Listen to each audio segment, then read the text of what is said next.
Right, good morning. Welcome to the Walking Suite at Winchester Guildhall. Please can I welcome everybody to this meeting of the Cabinet Committee Housing on Tuesday the 14th of November. The time is 10 o'clock. My name is Councillor Chris Westwood, Chairperson of the Committee and Cabinet Member for Housing. The meeting is live streamed from the Council's YouTube channel and the recording will also be available after the meeting. Subtitles can be switched on and advice on how to turn these on is set out on our website. Can everyone ensure their mobile phones are on silent, and can I remind members to use the microphones? In the unlikely event that it's necessary to evacuate the building, the fire alarm will sound. Please follow the instructions given to you by our team. But, and there's a big but on this, please note there is a fire alarm test scheduled for 10:15 this morning, which we can all look forward to. Fingers in ears. That should be a test. When that happens, we will clearly pause and restart afterwards. So apologies for the break there. Can I welcome members of the public to the meeting this morning, and we will invite you forward when it's time for you to make your contribution.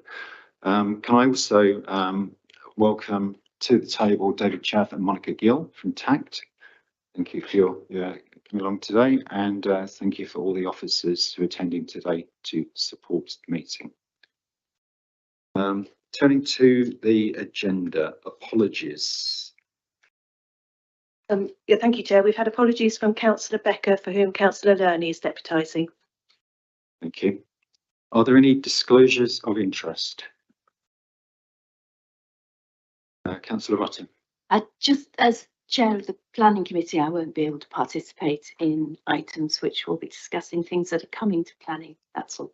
Okay, thank you. Noted. So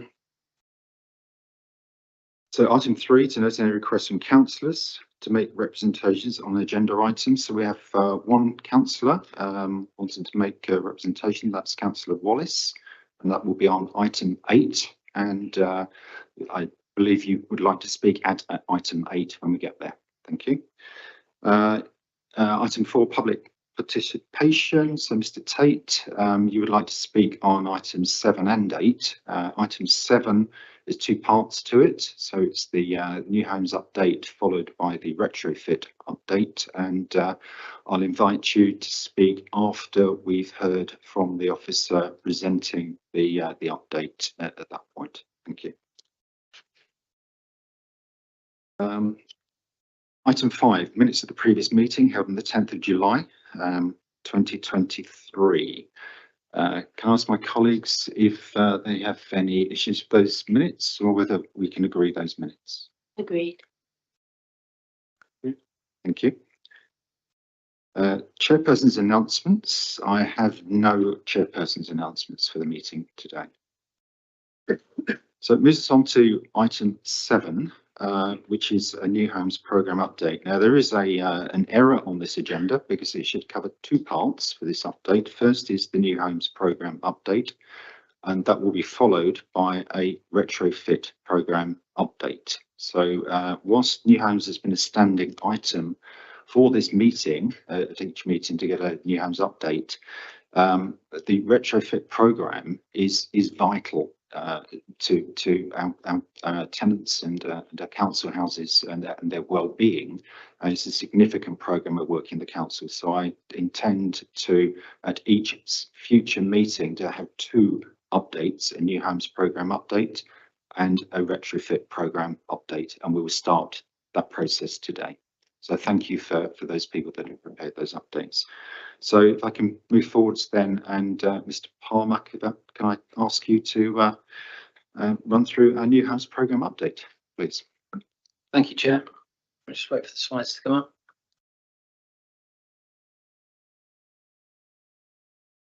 So the first slide is a picture of the recently completed scheme at Whiteley. Members will remember they gave approval for the scheme back in March 22, I believe, and it's 54 homes, 27 for rent, 27 for shared ownership. All the rented homes have been let, and as you can see, 14 of the shared ownership properties have been sold and 7 reserved, which is very good progress, I feel, in this difficult financial climate at the moment. And what is interesting is that all the larger properties, the 3 and 4 bedroom, especially the 4 bedroom, were the most popular and have sold already.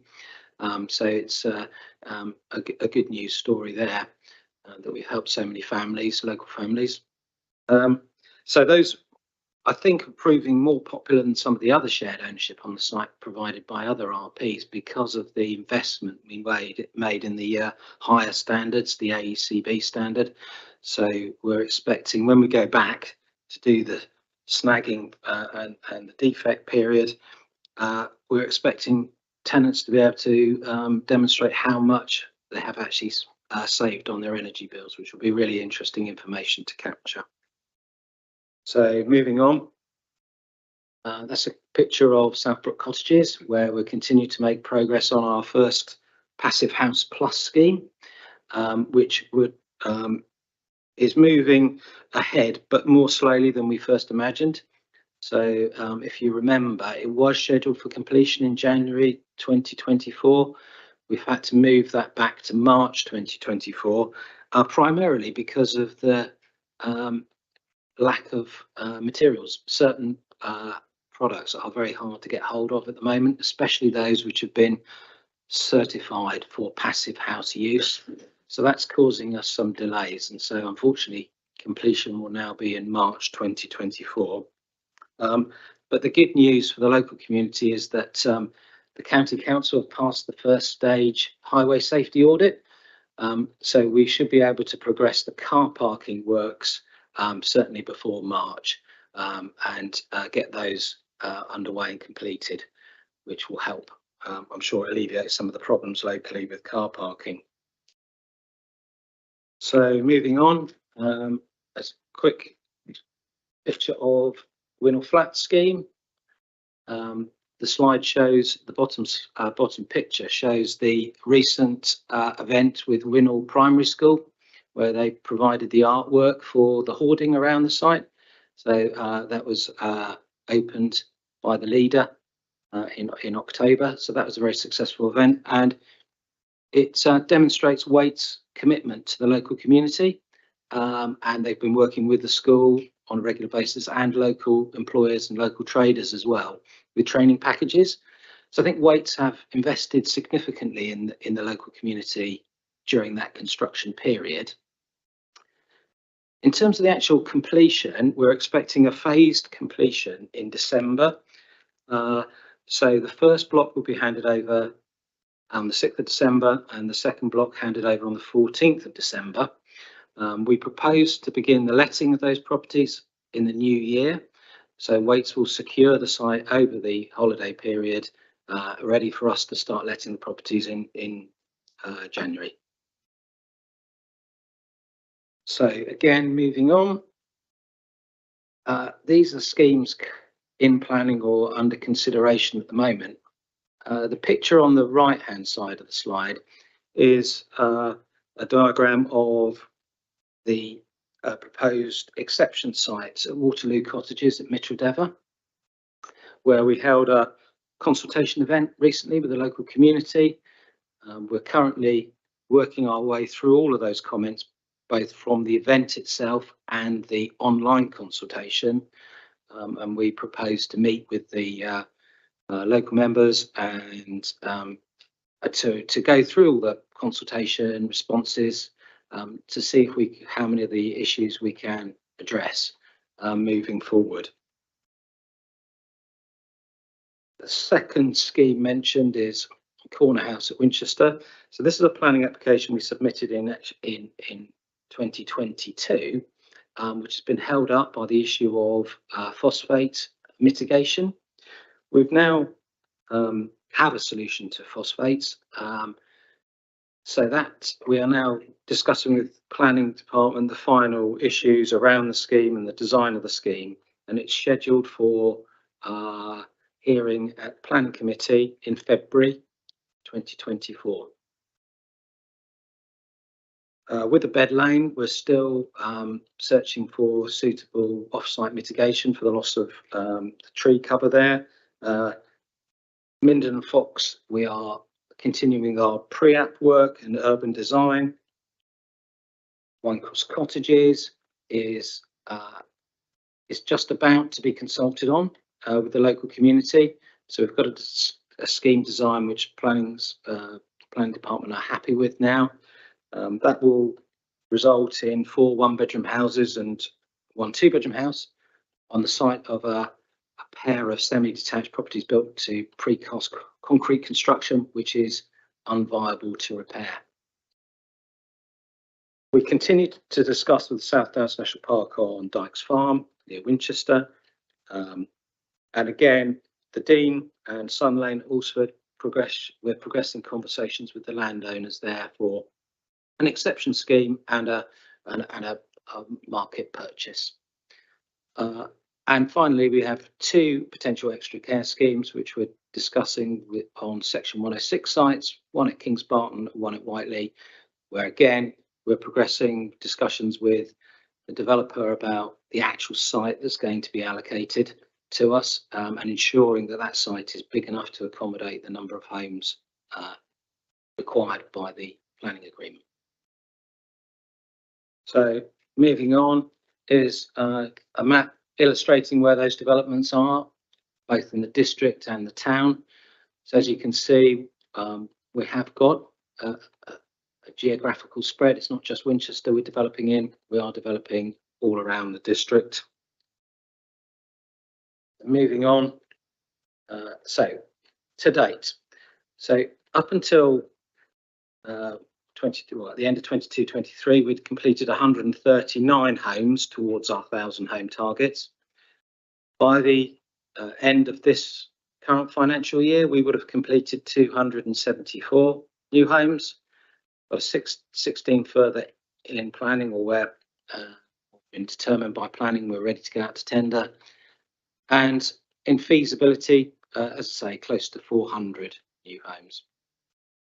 So the last slide just shows you, in terms of the blue line is our forecast and how we're going to reach 1,000 homes by 2030-31, and the line beneath that is how many homes we will complete in each financial year up to that date. The interesting point to note is that obviously it's not a smooth line. We will see a lower number of completions in 2023. Well, 2024 and 2025 is probably the lowest completions, before then climbing again. So it's interesting to see how that yearly figure does change, but the blue line demonstrates how we will achieve the 1,000 homes. Thank you. Thank you, Mr. Palmer.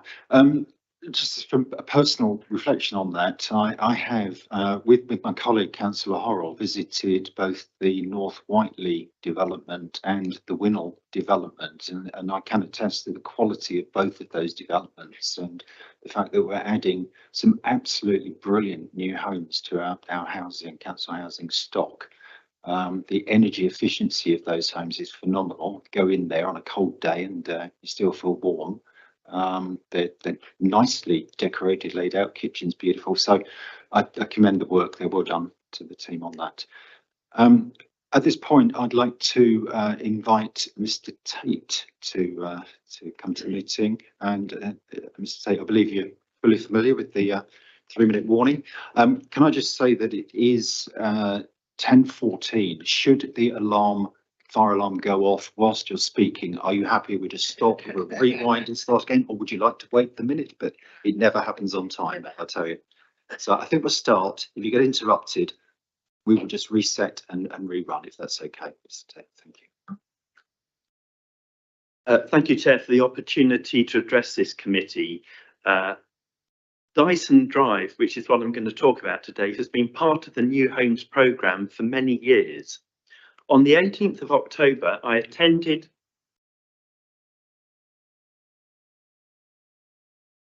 It's on time.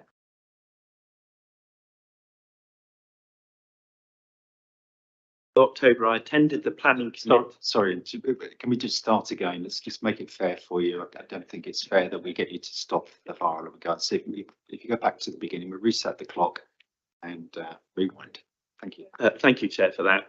I'm here today to speak specifically about Dyson Drive, which has been part of the New Homes programme for many years. On the 18th of October, I attended the planning committee and spoke, albeit very short, little time, in support of the council's new homes planning application for 8 new affordable council homes.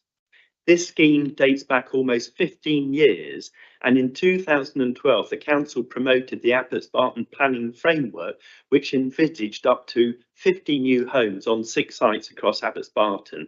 There was a lot of public consultation and ward councillors were fully involved. To get the project to planning on the 18th must have cost something in the region of £200,000, and this money comes from the housing revenue account and not general funds. The decision to progress the scheme was made by Councillor Lerney at her decision day on the 11th of October 2021 and was supported by the 2 representatives of TACT, and Councillor Horrell also spoke.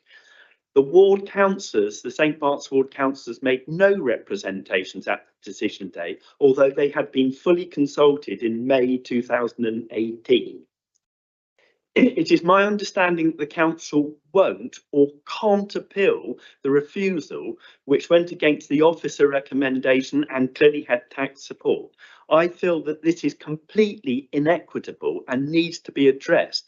The Dyson Drive land is owned by the HRA, and when local residents tried to prevent development by triggering the Village Green application, that was thrown out. The council has also complied with its legal requirements within the Local Government Act 1972, section 122, when it seeks to repurpose land. So it's very disappointing that at the final hurdle, that being the planning committee, by a small majority, the proposals were voted down. I know this area very well, and whilst Dyson Drive is used by some locals for informal play, it must be remembered that within 100 metres there are over 2 hectares of open space, and that's before one looks at the rugby, football, cricket, tennis and skateboard park. At the decision day, within the risk management, no mention was made of members refusing the planning application. We've also built in Westman Road on Simmons Close, an award-winning scheme in the valley. The 8 new houses would have provided excellent accommodation for possibly up to 38 people. So the refusal is disappointing in human terms. So, Chair, I do hope, and I'm sure that TACT may have a view, that this refusal needs to be challenged. It's council tenants' money, it's not public money. Thank you very much. Thank you, Mr. Tate. Okay, before I answer the general question there, I would like to address the issue of the right to appeal from planning. So, Mr. Hendy, could you possibly update us on the right to appeal, or Mrs. Evans, who's going to do it? Yes, okay, Chair. It might be better coming from the lawyer rather than the Street Director for Housing, but I'm sure we'd say the same thing.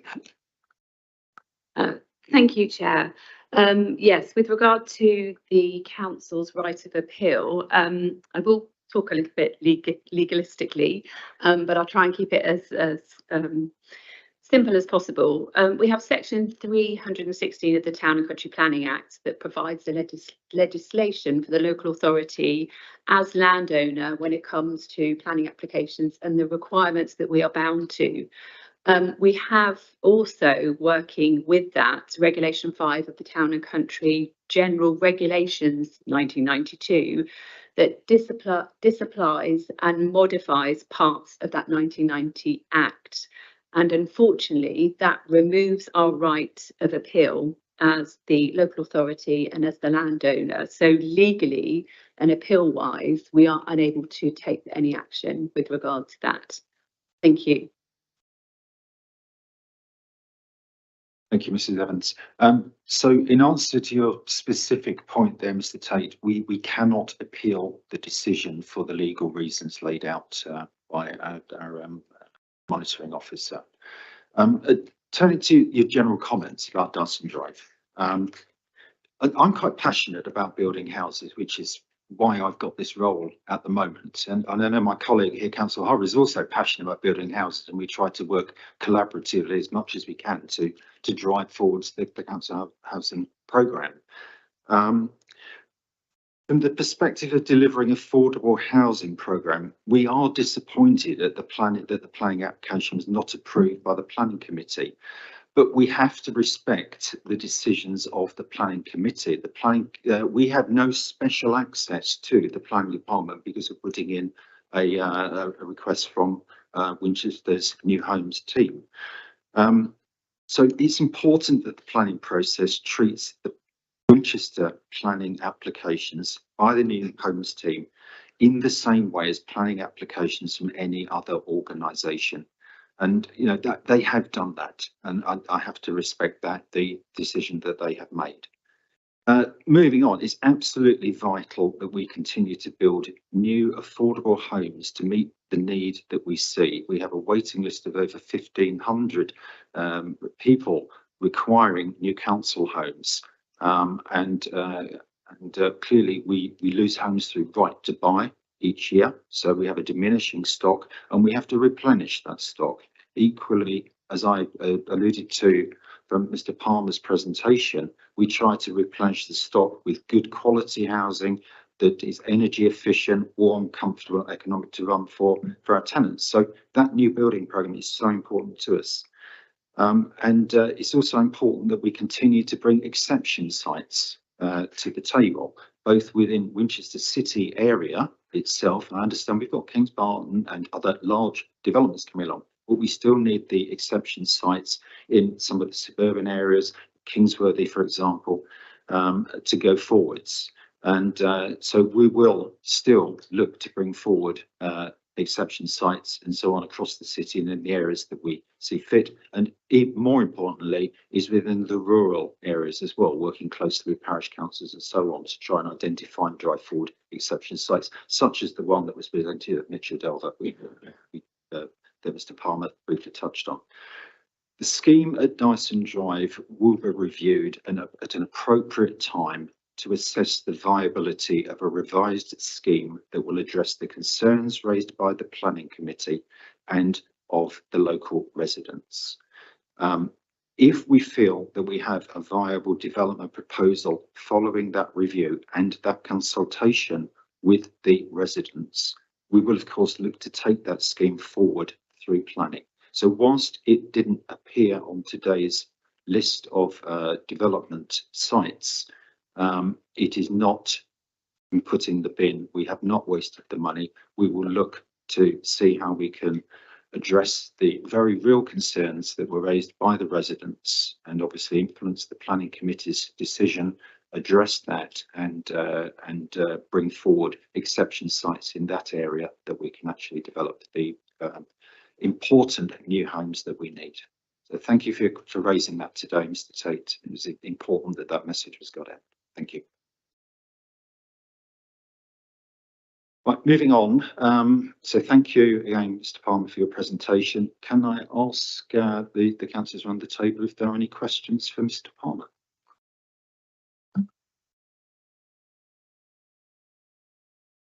Thank you, Chair, and thank you for including me in the visits to Winnell and Whiteley. It was great to see some fantastic new homes coming on site.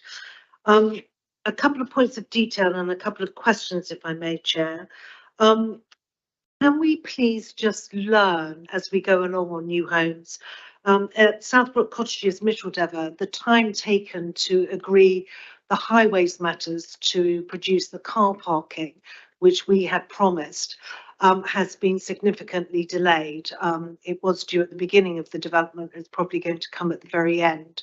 And when we're developing sites and we know that we have these issues, can we please just take on board the time taken and the procedures we have to go through, particularly so that we can manage expectations of residents who were expecting this many months ago and of course are not going to get it in the time scale. So I understand we have to work with others, but if we can just plan accordingly, I think that would be helpful.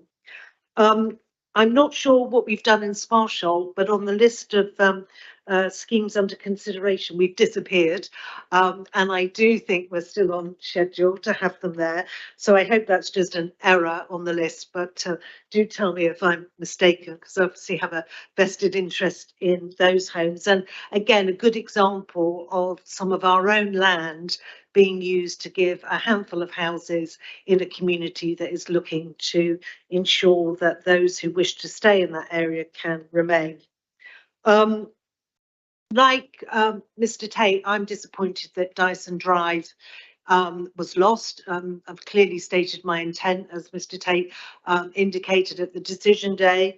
And indeed, if we go back historically on that, the Hillier Way development, which was in my day, as it were, we did a lot of work on the open space there at the time as a mitigation for the work that was carried out.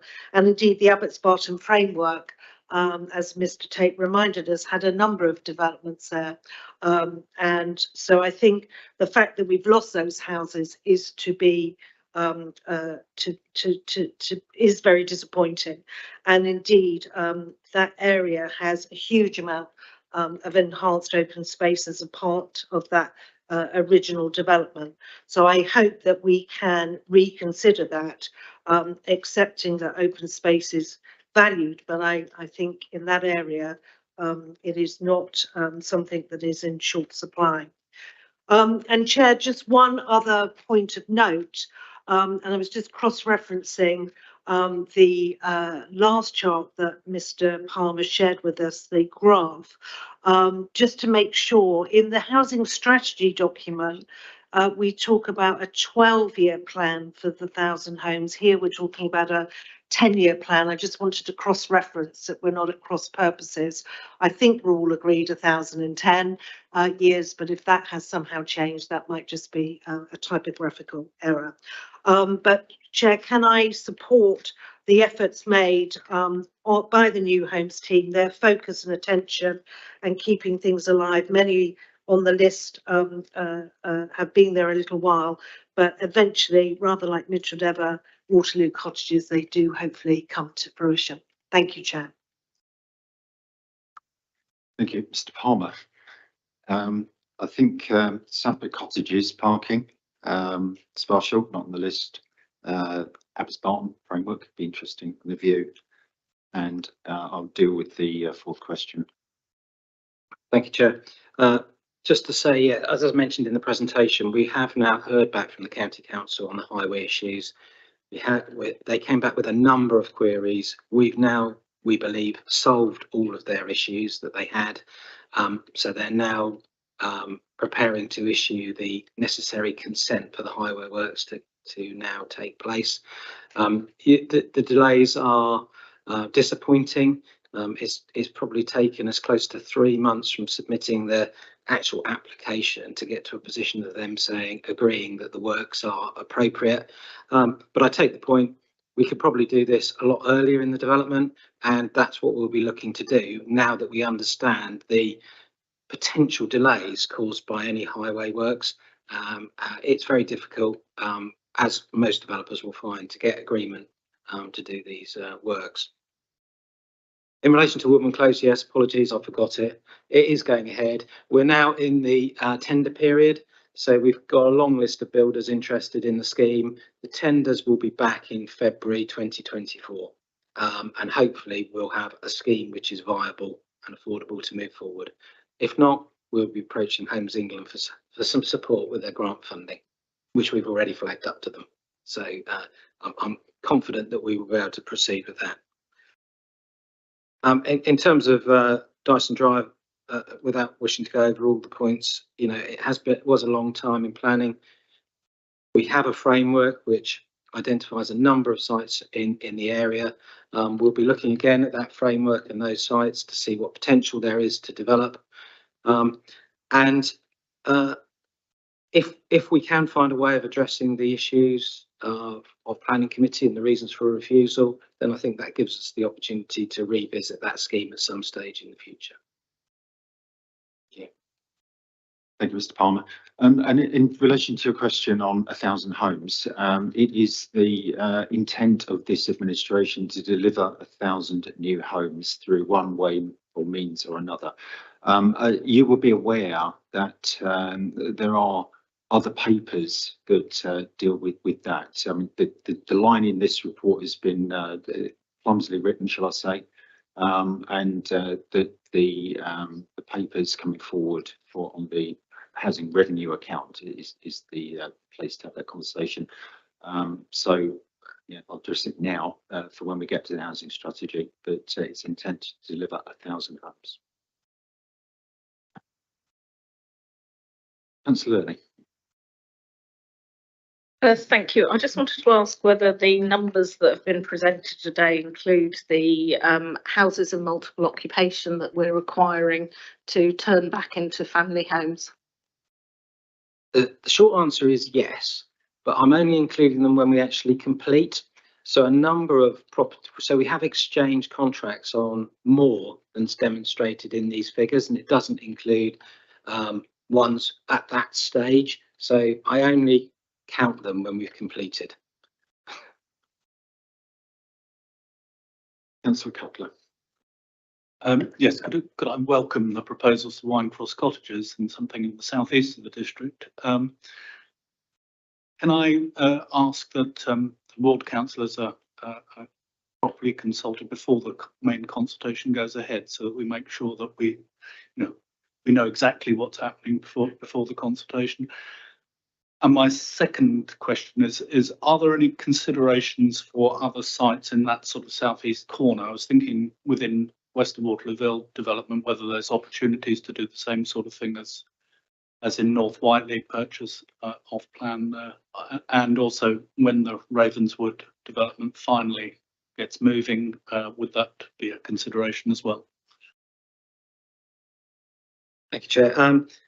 Yes, obviously we'll contact ward members before the consultation goes live. We intend to do an online consultation, and that will probably happen towards the end of this month, run over the Christmas period, and then close in January. But we will make sure that members have advance sight of the information pack and the survey questions that we're sending out.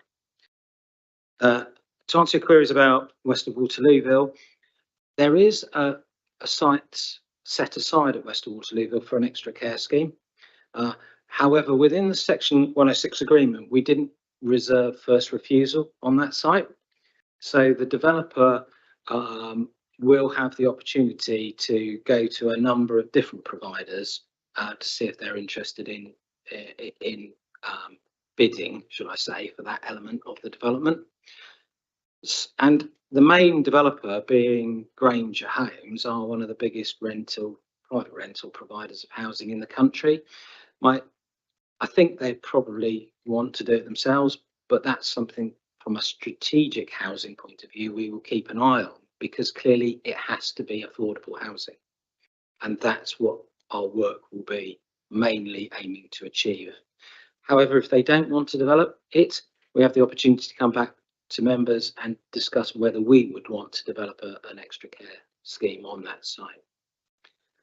In terms of Ravenswood, I think we're coming to the final parts of the Section 106 agreement, which has been the major stumbling block.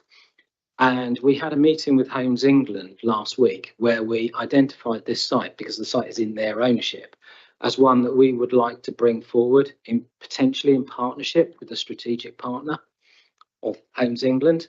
So I did ask them whether there was a possibility that we could demonstrate how we could achieve the appropriate value for that site and for the council to deliver the affordable housing. So they're going away to think about that. So early in the new year, I'd expect Homes England to come back with some thoughts about bringing Ravenswood forward, because it is disappointing that we achieved a planning consent probably back in 2017, 2018 as a community-led scheme with very little opposition, and it's still not developed yet. However, we are, I believe, quite close to finalising that Section 106. Thank you. Councillor Rutter. Thank you. Can I ask, are we in negotiation with, I know it's early days, but on the Sir John Moore Barracks site, there's going to be 40% social affordable housing. And as a registered provider, are we bidding to be the main or at least have a share in that social housing at that site? I would have thought we'd be in a good position to argue our case there. I've included the Sir John Moore Barracks affordable housing portion in those figures that you saw that graph, the last graph showed. So we will be working at a strategic level with, as that site's brought forward, to register our interest for delivering the affordable housing. We will play our part in that, and we will make sure that our interest is noted. Councillor Batty. Thank you. Just like to ask, in terms of the homes which you have under feasibility, there's 381. Just want to ask what the major risks are to that number in terms of, you know, sort of the bringing forward those as homes in the future. Yes, thank you. It's an interesting question because we've been looking at our programme and the balance of how we develop in the next few years. Obviously, and what will come up through later papers is viability of new developments is very challenging at the moment. High interest rates, high construction costs, especially when we tender quite small schemes between 4 and 10 new homes.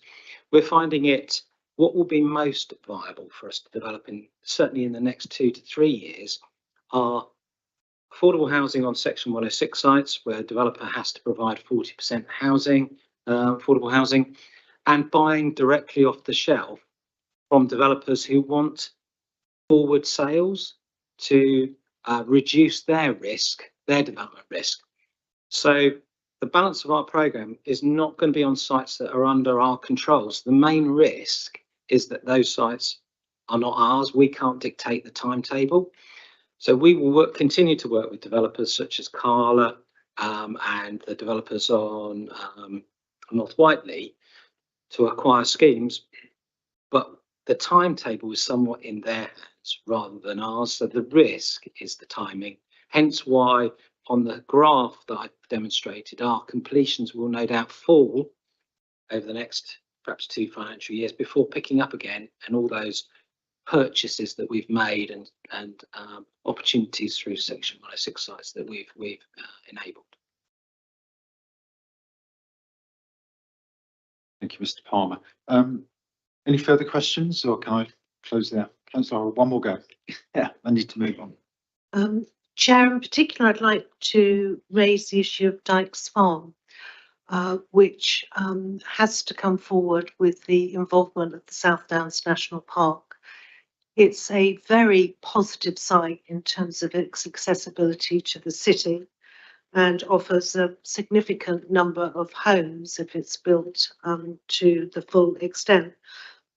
It would also allow a real enhancement to that area in terms of the South Downs National Park footprint that comes right into the city, and has been on the list for some time, but and has the willingness of local residents to work on this.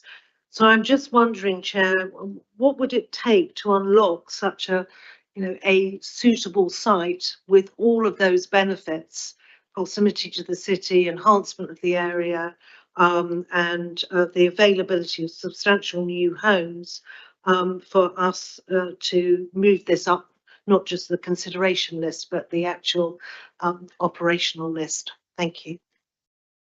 Mr. Palmer, you're able to respond to that.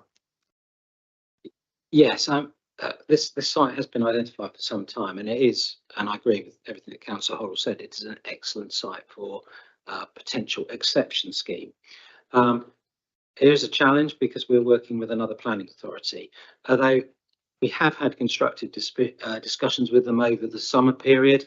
We've recently had a scheme layout brought back to us by an architect that we've engaged on that site.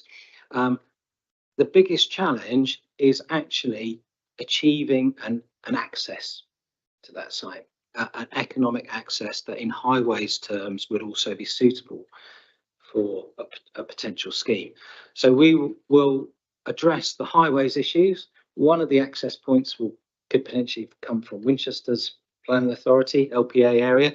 The other access could potentially come from the South Downs Park area, and those sorts of complications are proving challenging. But the family are certainly keen to work with the City Council to deliver affordable housing. The park want to support affordable housing. So I think there's a lot of positive aspects about the site that we will continue to tackle with alongside the technical issues. Thanks, Mr. Palmer. Yeah, Dyson Farm site is an exciting site, but not without its difficulties being in the other planning area as well. Final question, Mr. Chafe. Regarding Dyson Drive, we're very disappointed knowing that we've been involved in this history.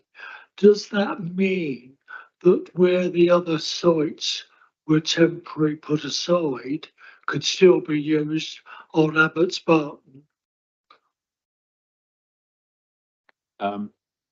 Turn your mic off. Very good, thank you. I will respond to that, and I'll bow to Mr. Palmer. But my view is that we need to bring forward exception sites in the city, and we have a framework in that area, and that we need to agree the sites through consultation with people so that we provide housing that is the right housing in the right place, which has got the agreement of the local people that brings benefit to the area. And so therefore we will bring sites forward as and when they are viable and consulted and fully viable. We know that they will succeed through a planning application. Mr. Palmer, is there anything you'd add to that?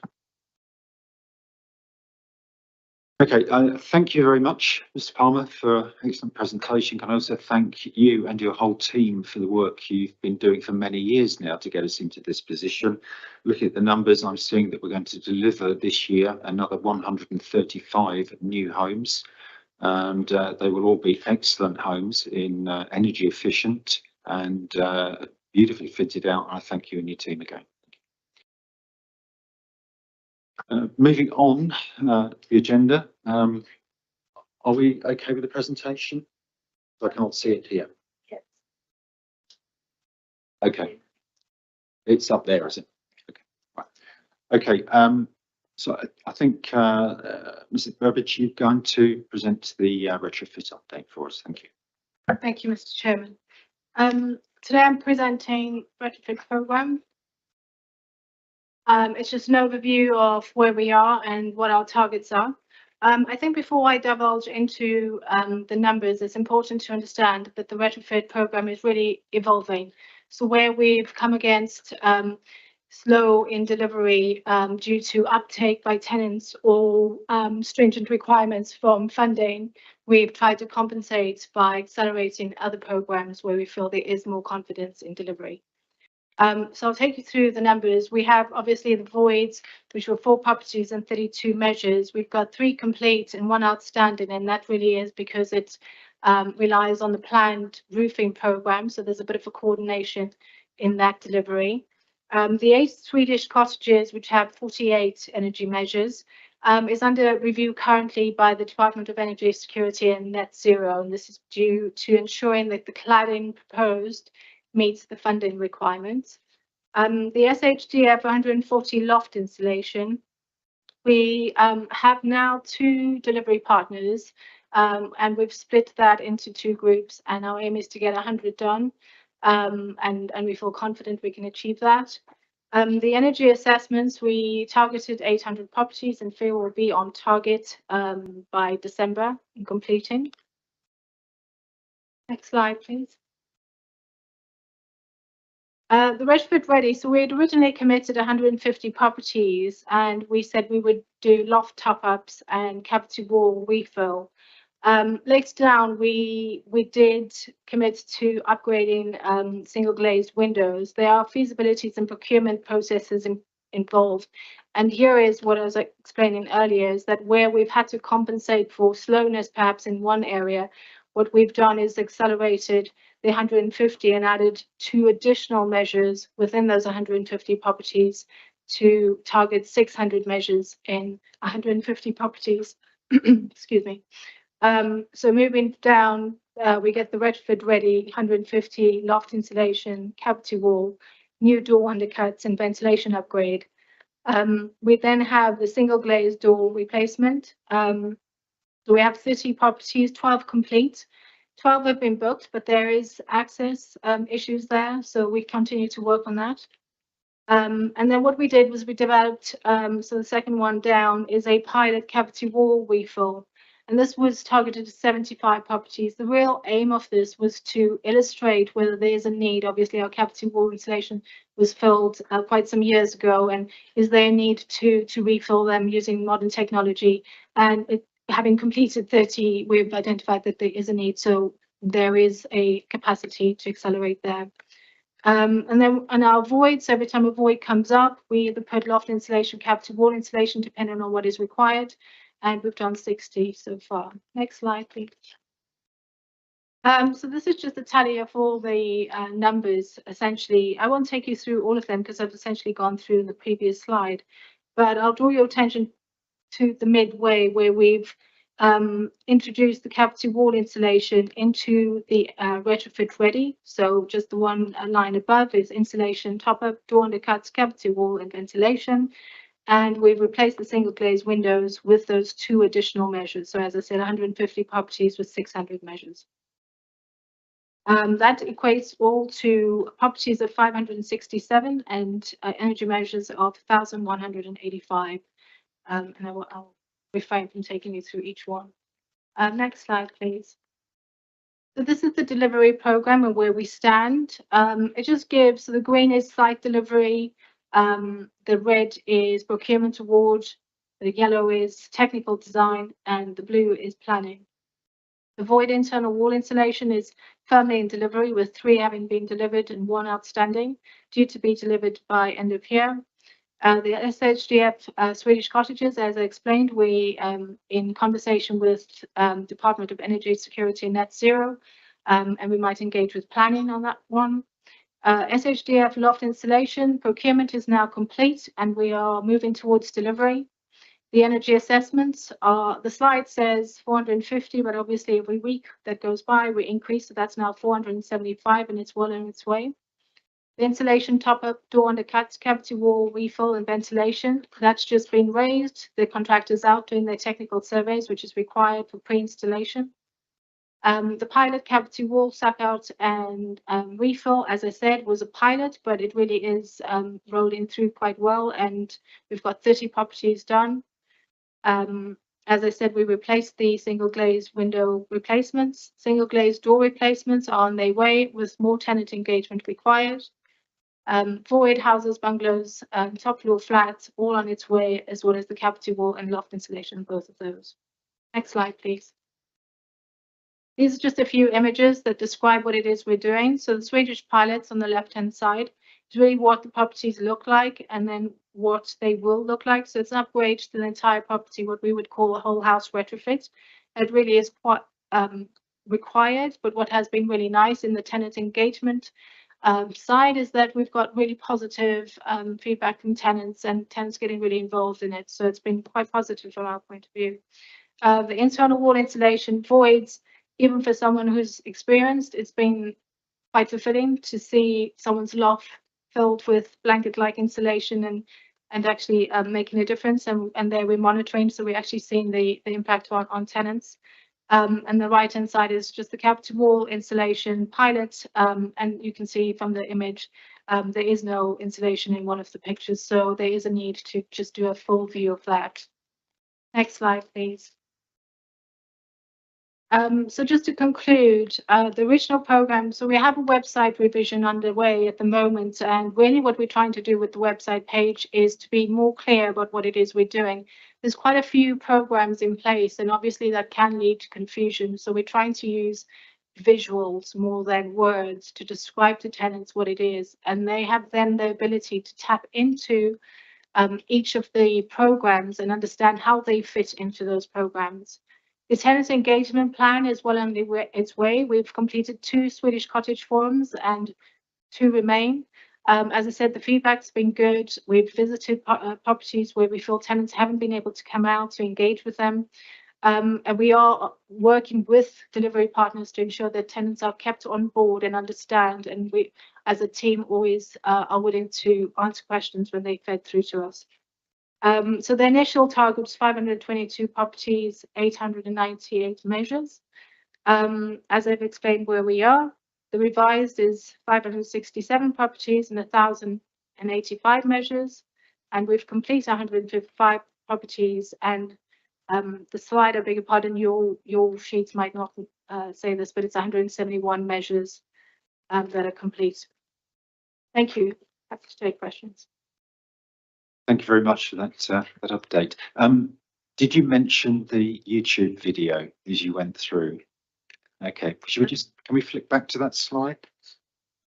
I don't know whether we want to run it now or can, but point is that if you get the deck off the website, then there is a link to a YouTube video of the work that we are doing, which might be interesting and informative for people to look at. So thank you for your personal work on it and the work of the whole team to get this this project up and running. If you looked at the time frame, we started this work in June, July time.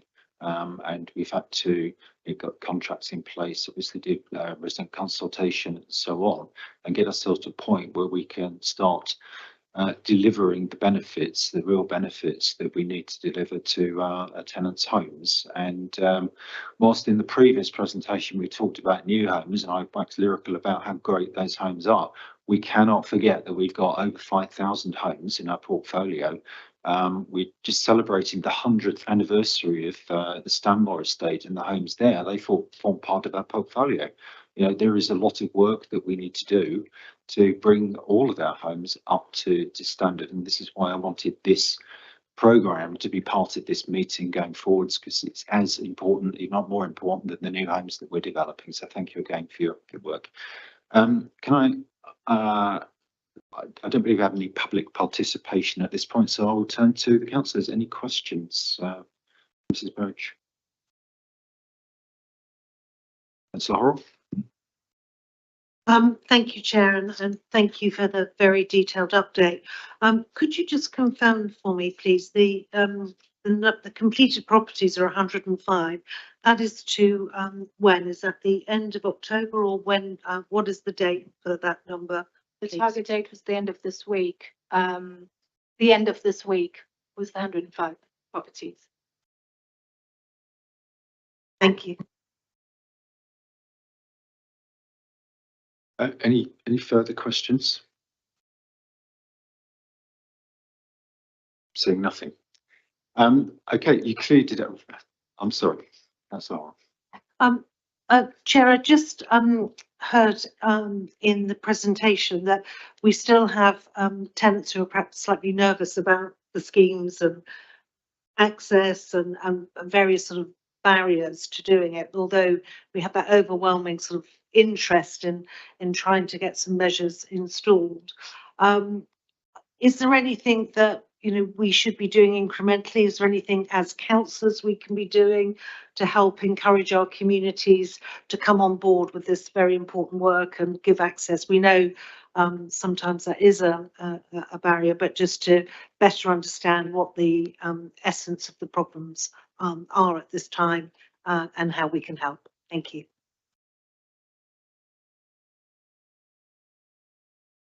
That would be most welcome. So any help would be great for tenants. But I think essentially there's a difference between planned upgrades and retrofit work. And I think tenants sometimes feel, why are we doing this when we should be doing that? So it's just explaining that there is a plan really, and we're trying to do it incrementally, but it is that properties will be looked at as a whole as we do it incrementally due to funding or funding that we receive from the government, etc. So it's just explaining the kind of methodology behind it, I think usually is what tenants come up against.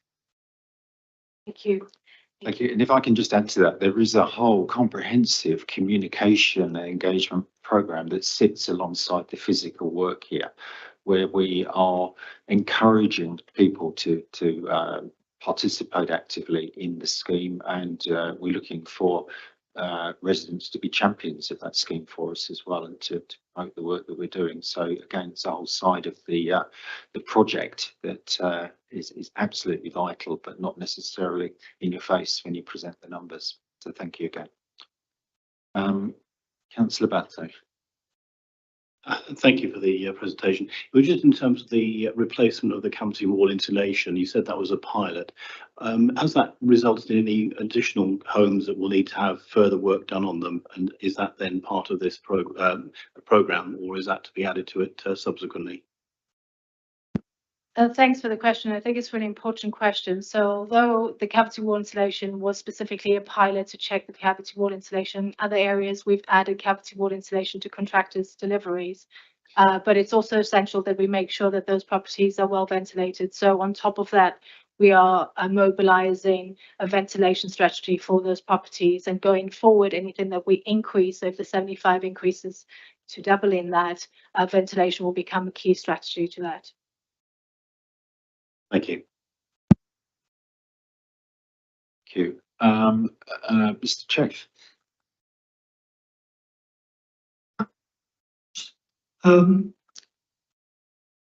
We're pleased with what's going on, but we would look forward to an increase in the future. Where there is tile hanging on properties, there's no evidence that blown insulation was put in the cavity on those places. Where I live, we've got tile hanging at the front over blockwork, and at the rear we've got brickwork, which I know has got foam insulation in. So will that be looked at when it comes to doing the work? Can I ask if you're referring to your home or a home near where you are in Stanmore? Your home. I don't know the explicit answer to that. So your home will be a part of the programme somewhere. I don't quite know where it is, and we are phasing this so that we address the homes with the worst insulation at the moment. We need to help people who are EPC D and below, and we need to get them to a certain level. But the intention is to go around all homes. I don't know whether Shanti, you've got a comment on that. Thank you, Chair. That's precisely it. But I think what isn't on the slides is that alongside all of this, we also have a number of pilots that we're looking into, where properties that are not as straightforward as extracting cavity wall are looked at. And really in those instances, we need to trial and test before we spread it out or roll it out. Thank you. Thank you. Any final questions? Okay, so thank you so much for your update. Again, I would say thank you to you and the whole team for the work that you're doing there. And you know my interest in numbers, only 100 a month to do. Carry on. Thank you very much. Thank you.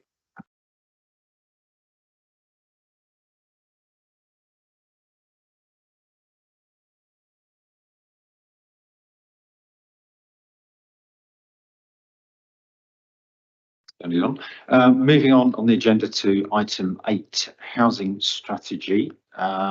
So I have 2 people wanting to speak. So Mr. Tate and Councillor Wallace on this item. I will ask if Mrs. Knight can introduce the housing strategy to us, and then Mr. Tate, I will take your question, and Councillor Wallace, I will then turn to you, if that's okay, and then we will move to councillor questions beyond that. So Mrs. Knight, thank you. Thank you, Chair. I'm really pleased to be able to introduce another further good news story following our news around our new homes delivery plans and our retrofitting of our existing property. So it's a good news story today.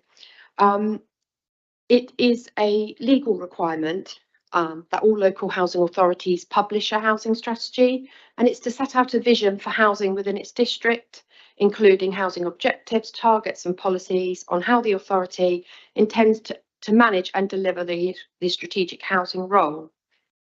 The Housing Strategy 23 to 28 is a high-level strategic plan that sets out the Council's vision and housing objectives to ensure we meet the housing aspirations and needs of our residents.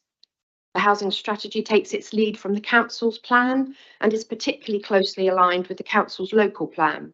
However, the Housing Strategy has a specific focus on a narrower range of communities compared to that in the local plan, as the Housing Strategy aims to focus on those who are unable to exercise a reasonable degree of choice regarding their housing circumstances. The strategic objectives that are set out in the Housing Strategy provide an overarching framework for the more detailed plans that are formulated or refreshed to deliver the objects on more specific housing issues, such as the New Homes Delivery Plan, Development Plan, Preventing Homelessness and Rough Sleeping Strategy, the Private Sector Renewal Strategy, the HRA Asset Management Strategy, Hampshire Home Choice Allocations Framework, and the Housing Revenue Account Business Plan, which will contain a lot of the detail of the delivery of the strategy. The Housing Strategy is a short strategic document that will be implemented through the actions investments of the Council in conjunction with our stakeholders, the voluntary sector and strategic partnerships. The plan is for 5 years and will focus on the 4 established objectives: more homes for all, greener homes, homes that better meet different needs, and better managed homes, better neighbourhoods. Local housing market research, fact-finding and resident consultation was undertaken to inform the 4 strategic objectives of the housing strategy. Research sources were taken from the Strategic Housing Market Assessment 2020 using the latest data on household income based on postcode level data derived from Cameo UK, household income data as a customer classification based on residents in terms of their demographics, affluence, lifestyle and media, credit behaviours and property characteristics on house prices, lower quartile, medium and average over the periods of 2012 to 2022, and that's by dwelling type. When the housing strategy is published, it will include the most up-to-date statistical information and it will be prettified and it will have graphics to endorse the text. The housing strategy has been developed in consultation with residents and tenants, key stakeholders from statutory organisations and voluntary agencies, registered providers and letting agencies. It also captured senior officer and key member views, with officer views sought through one-to-one meetings and focus groups. Consultation is in the form of a resident stakeholder online survey with virtual meetings and workshops. An online survey was developed to better understand the housing strategy priorities of residents. Survey questions were asked on a series of multiple choice questions that enabled residents to suggest their priorities of concern. The survey encouraged residents to select their top 5 housing challenges, and over 406 residents responded to the survey. The top 5 survey challenges, which are probably not surprising to you, are a shortage of affordable housing, a shortage of properties for people to buy, a shortage of private rented housing, and limited alternative housing options of low-cost home ownership, shared ownership homes for mid-market rent, and a lack of accessible housing for people living with health problems or disabilities.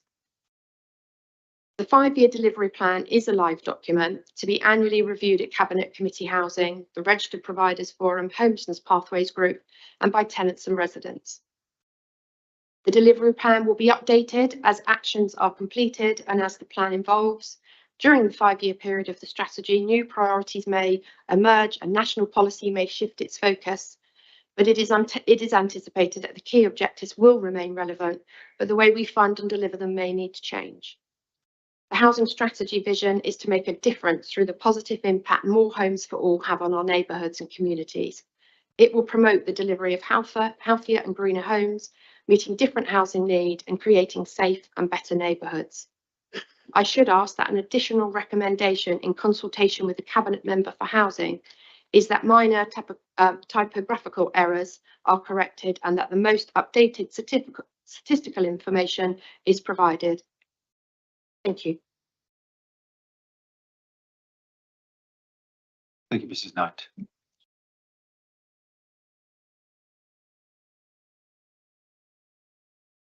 Okay, thank you. I'd like to move on to our public participation. So, Mr. Tate, would you like to join us? Thank you. Usual rules.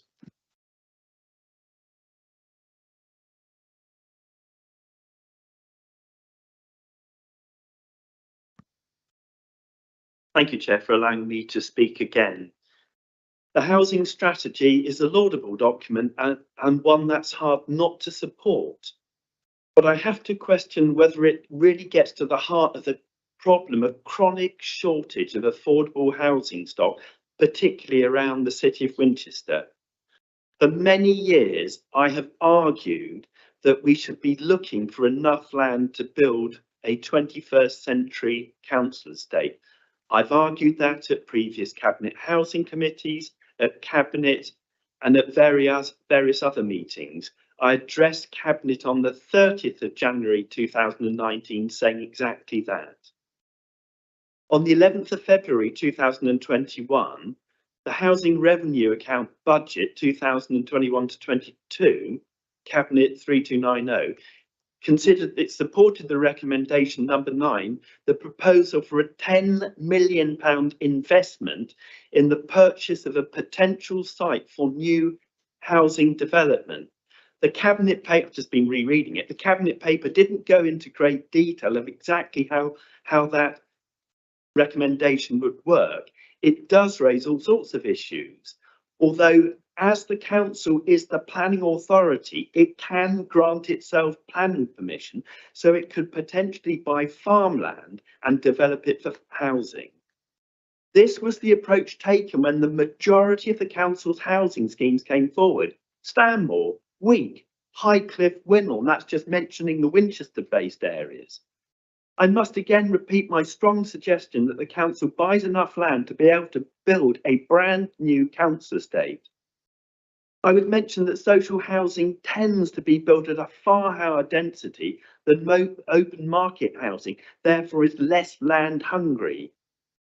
Barton Farm, 93 hectares, the recommendation densities at the time were 30 to 50 dwellings a hectare, yet they only delivered 2,000 homes, could have delivered almost 5,000 homes on that site. Winchester is a huge district, 250 square miles. There is land to be built. So I do feel that the strategy is great, but the nettle, as we've seen with Dyson Drive, the nettle to be grasped is to find that land. You have that £10 million in the pot, although I appreciate that since that day, I don't know what's happened to the £10 million, but most definitely a large development site hasn't been built. And I would strongly urge members to do that and show to Winchester that there is a site out there for a big housing estate. Once you've got your outline permission, you then don't have issues like Dyson Drive coming to bite your hand off there. Thank you, Chair. Thank you, Mr. Tate. With passion as usual. Thank you.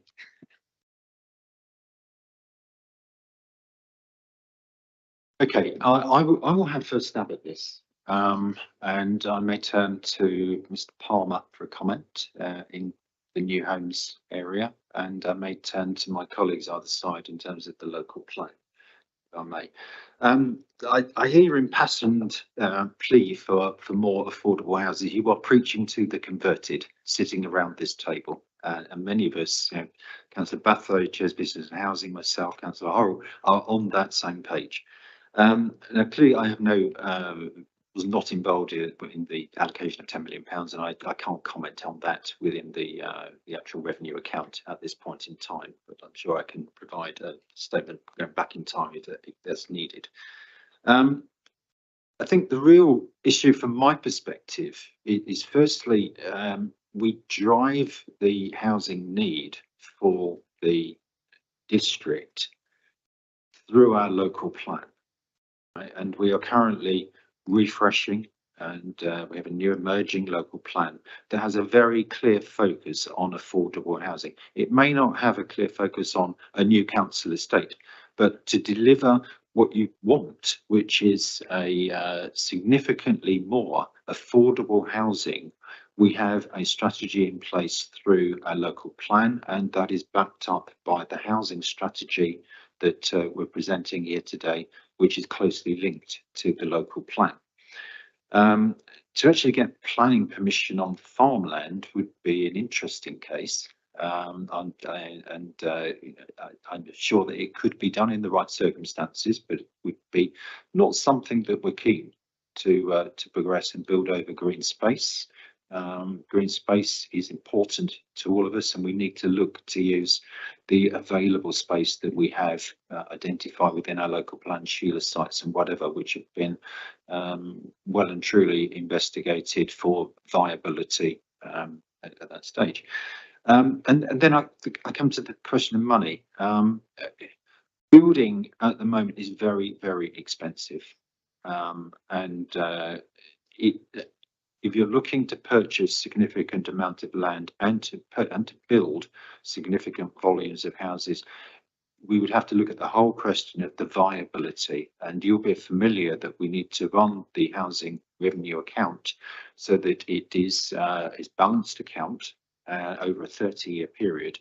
And it would be interesting at this point in time to try and feed in a scheme such as you've said. So to address your need for affordable housing, that is clearly a focus of this administration, driven through our local plan and driven through the subsequent activities such as new house build that will integrate into that local plan.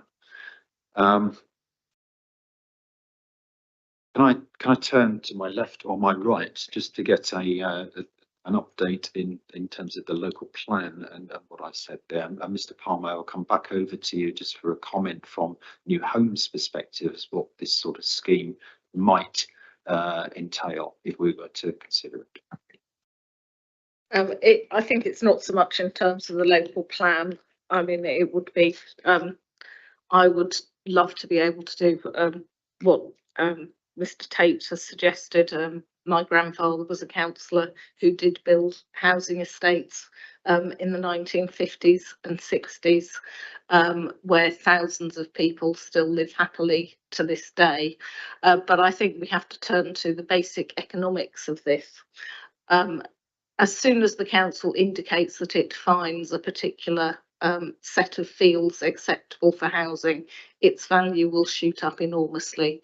We all have seen the maps on the Sheila, which show the aspirations of local landowners to build market housing and achieve very high values for their land.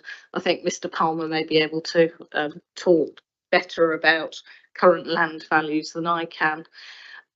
So that does put us in a difficult position. What I would say, though, is that actually as a council over a number of years, we actually have a really good story to tell about affordable housing provision.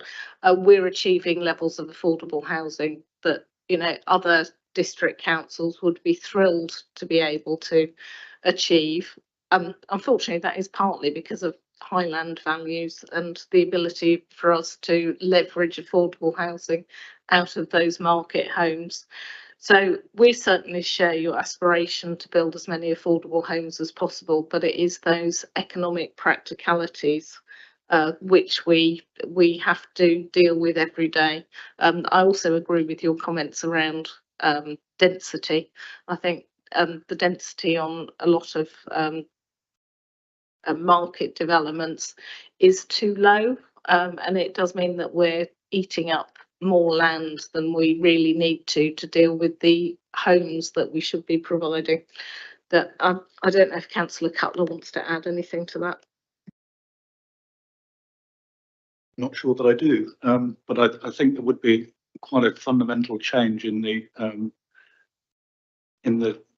local plan as it's currently drafted, in terms of the fact that any allocations will have a percentage of affordable housing.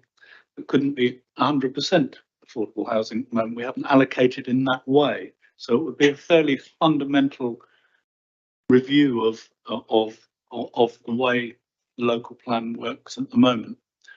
And I think it would be unlikely that you would find the land without some sort of compulsory purchase power on it. But that's just me thinking off the top of my head, and I'm not an expert in those areas. Thank you both. Mr. Palmer, just a quick comment on land values viability of such a direction of travel. Yeah, just a couple of points. First of all, it is better value to build on larger sites. So I think strictly in economic terms and viability terms, it's rather than a 4-home scheme, 100-home scheme is still the same amount of work. It's a lot more money, but it's still the same amount of investment of staff time through consultations and so on. So clearly we need to consider how we develop larger sites. The point I made earlier about how the development programme will perhaps shift focus slightly over the next few years is about us talking to developers, because they are looking for pre-sales to organisations such as ours. And we will generate 40% affordable housing on market sites as well. So housing will be subsidised through that. So I think I agree with the points made, but in terms of it's more viable and more economically advantageous for us to build larger sites. We then come to the policy considerations and planning policy, and there are policies which allow community-led developments and exception sites. So we are able, through our current policy framework, to bring sites forward if they have the support of the local community, and that's critically important, as we found out, to achieve when we are delivering affordable housing. I think everybody accepts that there is a greater need for affordable housing, and the housing strategy is an important document in setting out that need for affordable housing. Our development strategy advises you how we will go about that. So I think those are the sort of points that I would make. If it's a community-led application, you know, we could develop 100% affordable housing scheme, in which case that would suppress the land values to something that is more affordable, and we could seek funding from the government's housing agency, Homes England, to help support doing that. So I think there are ways to achieve it, and as you can see, the shift in the focus of our programme will begin to address some of the points that have been made. Thank you. Thank you, Mr. Palmer. Can I thank you, Mr. Tate, for bringing the question to us? Thank you. Councillor Wallace, you have 5 minutes.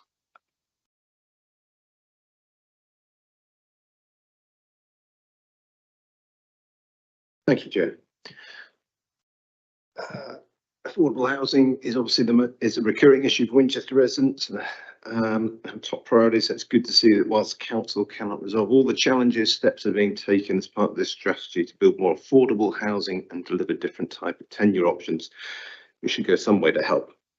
The report starts off with a reference to the climate emergency and an objective to achieve greener homes. Obviously, this is important both for our residents and as one of the key areas that the council can directly influence on the council's goal to get to net zero. However, statements such as these have been part of the council's plan for several years now, and yet there's been very little progress. Last winter, residents were forced to choose between eating or heating. It's time that the council address this issue. So whilst I applaud the sentiment, words are no longer enough. It's time that we saw real progress being made to deliver energy efficient homes. To that end, metrics are key to driving behaviours and ensuring that these commendable objectives drive real action. On the metrics, there are two key areas for improvement. Firstly, in some cases, there's a need for more specific actions to drive the right behaviours. The council has a clear objective on more homes for all, for example, to deliver 659 affordable new homes by 2028. This is a specific, measurable, achievable, relevant and time-bound, and always a great SMART goal. However, for the others, the actions to address the objectives are less clear.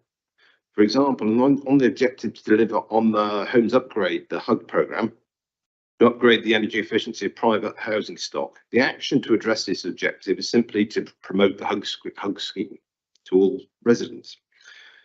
This has been the approach taken over the past several years, and to date has resulted in a very low uptake compared to neighbouring authorities. We need to approach this action differently if we want to drive a different result.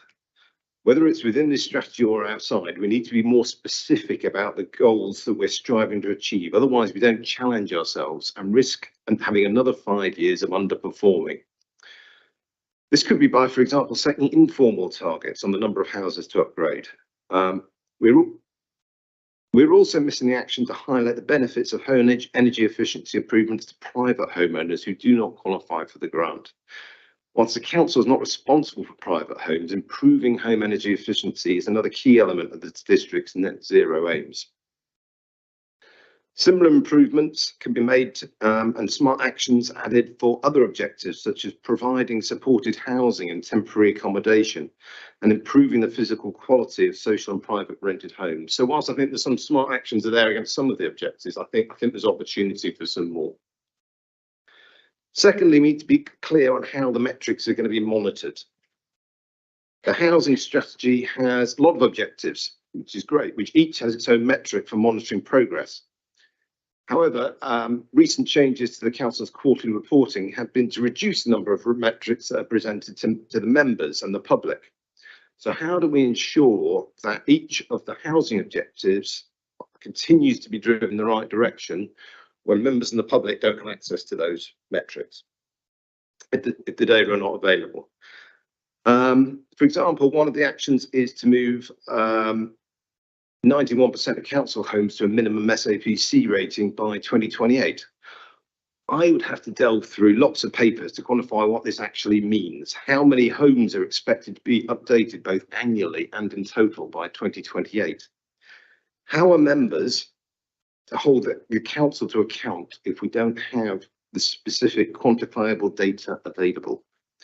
I would suggest that the process for monitoring metrics needs to be carefully reviewed. Right, away from metrics, there are a couple of other issues that I'd like to highlight.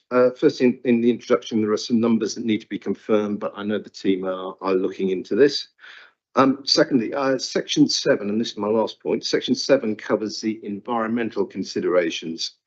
As you are aware, in September, the full council declared a nature emergency in Winchester. It's important that this is now recognised in all the council's strategic documents so that it can drive the appropriate response. To that end, and if it's not too late, it would be good to reference the nature emergency in Section 7 of the housing strategy and ensure it gets pulled through into the housing programme. Thank you.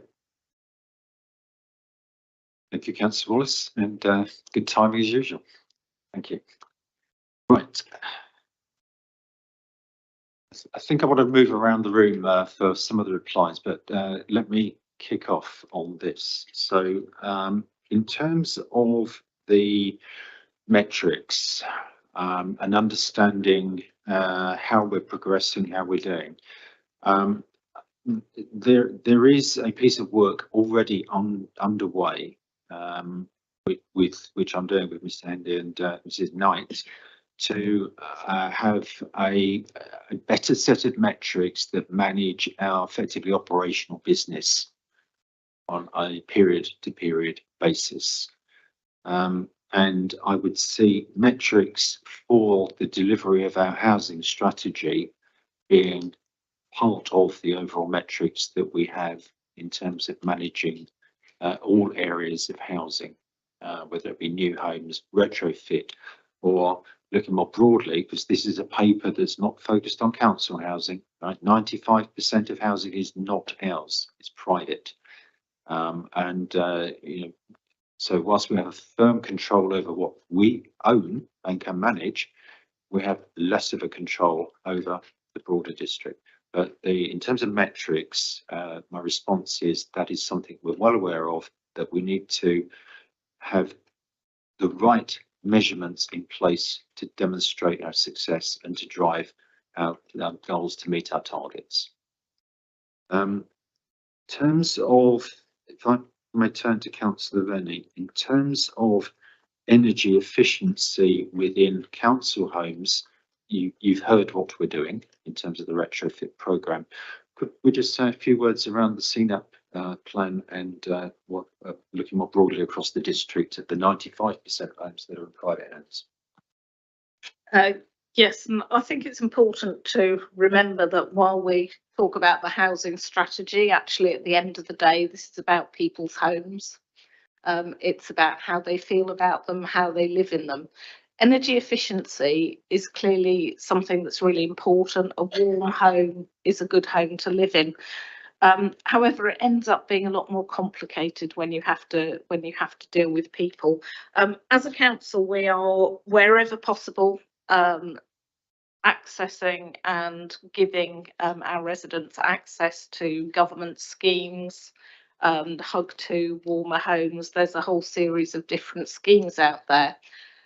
But people don't necessarily have the ability to access them. They don't have the confidence to carry out measures in their own homes, and they don't trust installers to a great extent. And a lot of our work does need to be targeted at encouraging people to overcome some of the barriers to improving their homes that in a way they're creating themselves. You know, some of these measures are very disruptive. And it's important that we work with our communities, and that is inevitably quite slow. We're certainly seeing a lot of success in reaching out more through parish councils, through some of the work we're doing with local community energy groups in getting the message out there. But there is going to need to be a lot of money spent, and that will have to a great extent in private housing come out of people's pockets. So we do need to overcome the challenges that we have there for many people. And as a council, clearly the budgets we have are entirely inadequate for us to really make a big difference without public buy-in. The other thing I would say is that we do need to take the approach more broadly that we've been taking with our own council homes, which is that fabric first approach with changes to methods of heating coming at a later date. I've been involved in a number of conversations with the local energy network, and it is quite clear that we do not have enough electricity supply for us to suddenly switch the whole of our district to electric heating, even though that is much greener than gas and is becoming increasingly green as the network decarbonises. I mean, many of us do have green fuel tariffs, so all our electricity is in effect being provided through green sources, but we need the whole network to be there. So I think this is a complicated issue. The CNAP does have quite a bit in there about working with people and where we need to be, but unfortunately this isn't something where we can leap in and fix the problem tomorrow. It is going to take time, and I wish it wasn't the case, but I mean, I just have to look at my own house where spent 20 years improving its energy efficiency, but we still have a gas boiler because we're still waiting for it to make sense for us to switch to electric forms of heating. Thank you. And whilst I'm with you, the council recently adopted a biodiversity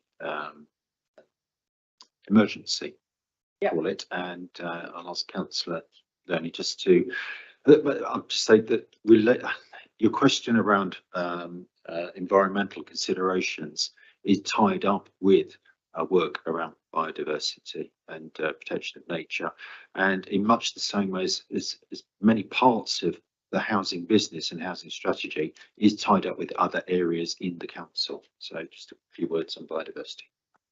Yeah, the issue around biodiversity and the nature emergency was something that I was actually going to bring up later in this meeting. So Councillor Wallace has preempted me, but it was something that in our cabinet discussions around this draft paper, we recognised that while we talked quite a lot about better neighbourhoods, we didn't talk about access to nature, which is something that we referred to in the nature emergency as being very important to people. And obviously that goes across the district while we have some funding for improvements for our council housing areas. Clearly, we want to do more across the district. Our local plan has quite a lot to say about this, and I think we do need to look at how we can incorporate that better within this strategy. And I think we might want to talk a bit about that as we go forward into the detail of the paper. Thank you. The other question was around the HUD scheme. Just ask Mrs. Knight just a quick update on the HUD scheme and how, Mrs. Thorburn, how we actually operate that scheme. Thank you, Chair. Thank you. Yes, at the moment we're part of a consortium that's being led by Portsmouth City Council for HUG2, which is concentrating mainly on off gas. One of our challenges is it's means tested. So once you have a income of over £30,000, you don't qualify. So in some areas, there may be more families with a lower income than within the district of Winchester. We have written to all those families identified and are engaging with them. And I'm afraid I don't have the figures to hand, but they have been provided to Councillor Westwood recently of the uptake and success, so we can bring them back to a further meeting or add them into the minutes. And I think what's really important is it's a strategy for the residents of Winchester, and the private sector team have to target their resources on those most in need. We have 2 officers, so they have to target that resource, and at the moment it's initiatives for energy efficiency. Thank you. Thank you. So as a Councillor Wallace, we'll include some information on that in the minutes of the meeting, which I have on my laptop here. Okay, moving on. Move on to councillor questions. So the way I would like to run this, if this is okay, is that you've got 4 documents here. We've got the main report, and then we've got 3 appendices. The main report is a summary in essence of the appendix 1, which is the actual housing strategy itself. I'd like to just start with any questions on the main report, then I'll move on to the main housing strategy appendix 1 document. That's okay. So questions on the main report?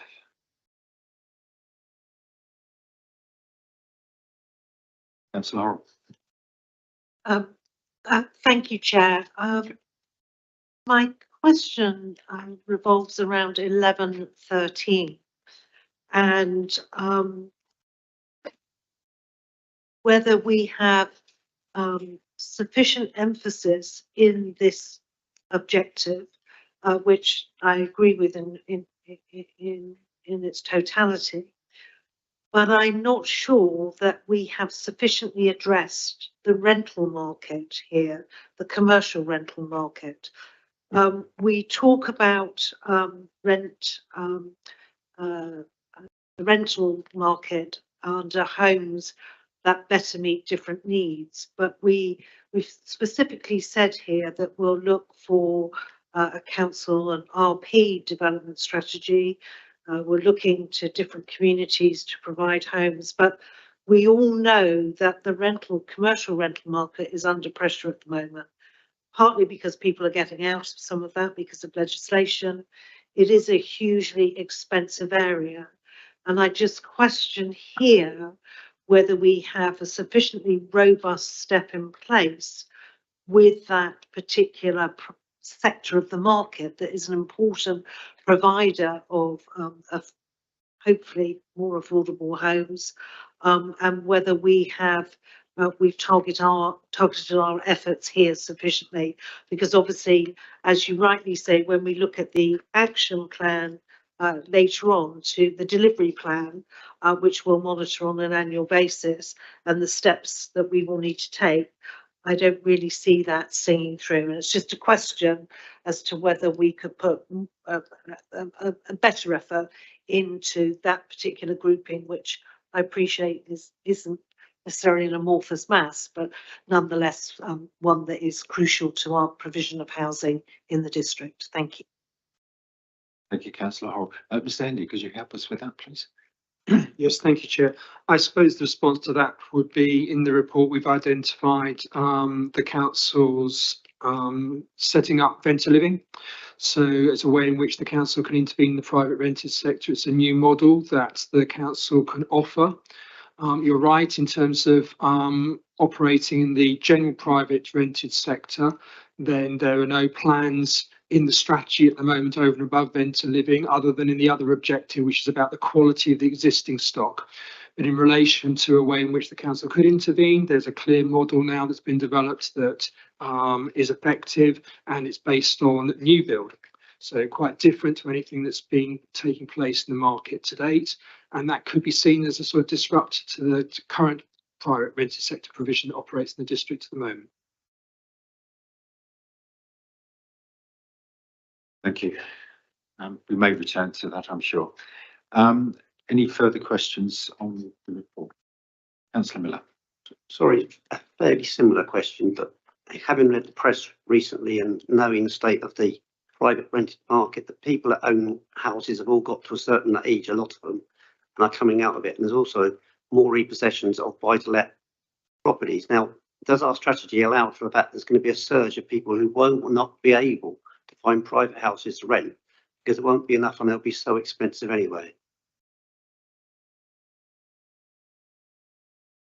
Yeah, Mrs. Thorburn. Thank you, Chair.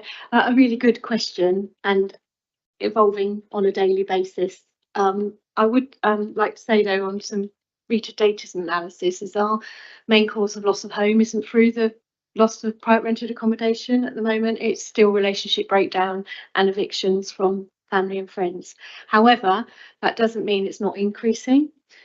But on the flip side, one of our main prevention tools is we're still getting families into the private rented sector. So you'll see on the news recently, for every let, about 25 families are looking at that. And the more people that require that often puts up the rent. But we do actually, it's really good timing, have our private landlords forum tomorrow afternoon to kick off this discussion, really. And it will be very much a forum driven by the private landlords on the current topical issues. So we can at some stage report back on that for you. Thank you. Thank you. Any further questions? So no further questions on the main report. If we move on to Appendix 1, which is the longer document on the housing strategy. And just to be clear again, there's no ambiguity here. This is a housing strategy. It's not for council houses. This is looking broadly at everything in the district.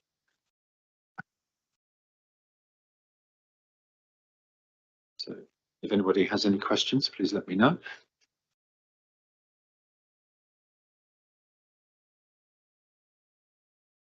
Sorry, are we talking?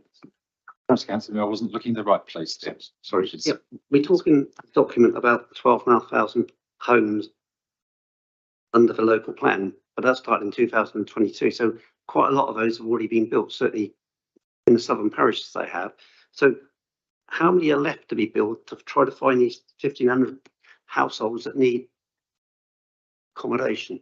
Because a lot of those houses are built, so it's going to be very difficult to get enough council houses or social houses that meets the numbers of demand that's going to come. So have we got a plan for increasing this or help coping with this problem?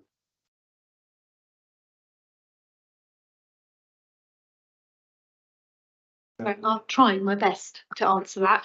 The housing register does just have over 1,500 households on there, but they are different levels of housing need. So there will be households who have greater housing need than others.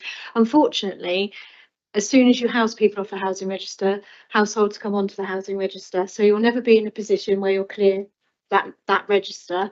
And you'll, so it's really get challenging the houses to where they're most needed to people who most need them.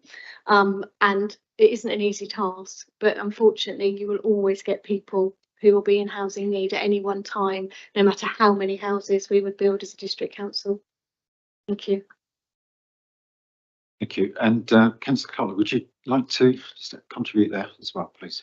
Well, I think the paper has to necessarily refer to the local plan through to 2031 and the numbers in that plan, because the plan through to 2040 is not in place yet. But as soon as it is, in fact, that supply starts coming on stream. So towards the end of the period of this strategy, there will be more housing coming on stream with the later version of the local plan anyway. But this paper can't really refer to anything other than what's in the current local plan. And of course, there'll be an element of windfall coming to there as well, which will add to those figures. So I just don't think that the paper can refer to more than that at the moment. Yes, Councillor Early. Thank you, Chairman. I think going back to the fact that actually we have a successful story to tell around how we've dealt with housing, not only over our administration, but the previous administration. Currently, if you look at the figures, I believe we have the lowest number of people on our housing register in the Hampshire Home Choice area. We've also housed more people off the register than any of the other authorities that are involved in Hampshire Home Choice. So while it will be a never-ending problem, as Mrs. Thorburn has referred to, I think we are doing very well as a local authority in terms of our work in that area. So I would like to thank all the officers present for the work we're doing and the high levels of getting people into affordable homes that we're seeing. Councillor Horan. Chair, thank you. My question relates to the local plan policies in being currently formulated and our affordable number, because that isn't nailed currently in the current policy. I know we haven't agreed it yet, but it's still, there are some debatable elements around it. We're very clear at the moment, 40% on sites of a particular size, and we're fortunate that many of our developers deliver that without further ado. Some may challenge some of that on a viability basis, but that number is fundamental to us actually being able to keep this sort of show on the road regarding affordable homes and driving those out of the commercial developments. So I just question whether there is anything else this committee should be doing in terms of the broader discussion on the Cabinet Local Plan Committee and indeed the council decision on the plan that's to come, and I accept it is still being formulated, to ensure that we nail the affordable housing percentage very robustly as an authority. I'm sure everyone will tell us that there are many reasons why not. Our job, I think, is to find ways to make that happen. Thank you, Chair. Thank you, Mr. Hendy. Thank you, Chair. Well, clearly the housing strategy captures the operation of the whole housing market, so we'll absorb the work of the local plan and how sites are allocated through that. And you'll be aware that part of that site allocation, the establishment of affordable housing percentage targets, are based on viability of development.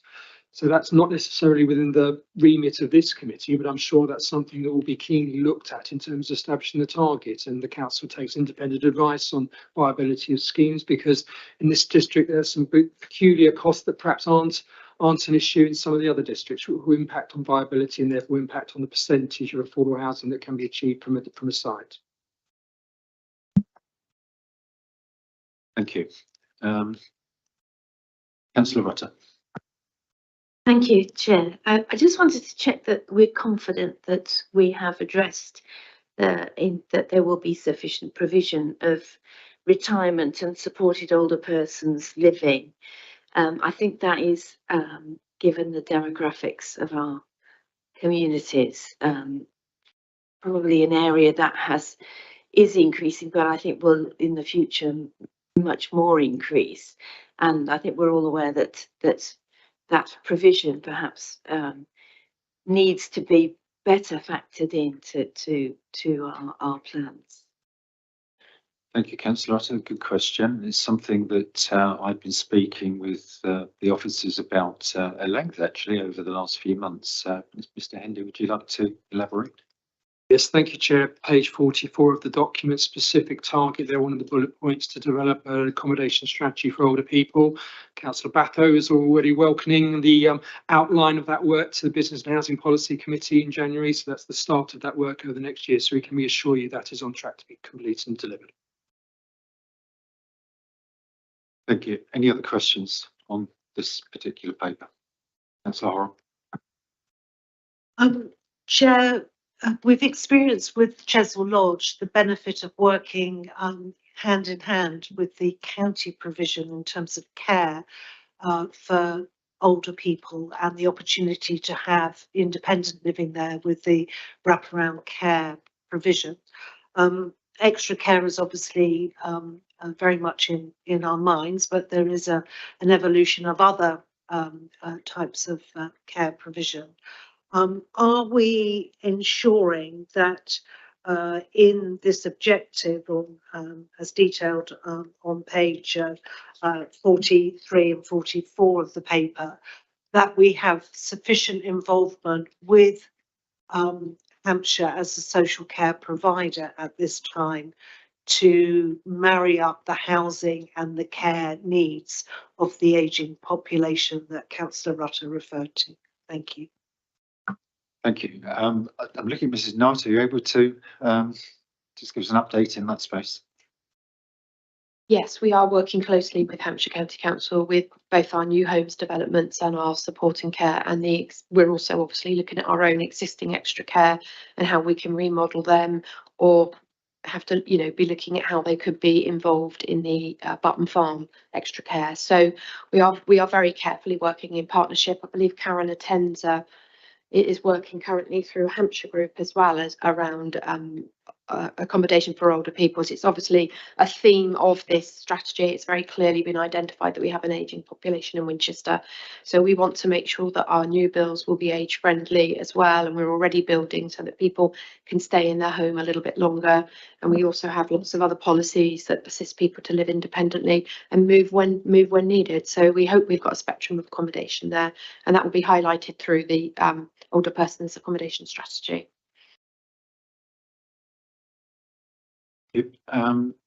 Any further questions on this paper before we move on? No further. If I move on to the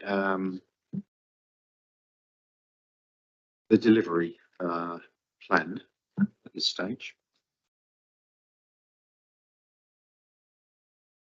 Now, bearing in mind that this is a living document, this will be embellished and fleshed out. So I've already talked about the performance indicators for Councillor Wallace that we associate with these, be able to measure progress and so on. And this will be a document that will be reviewed regularly as business as usual with our usual work, and will be brought back to this committee on an annual basis to assess progress against plan and refine where necessary.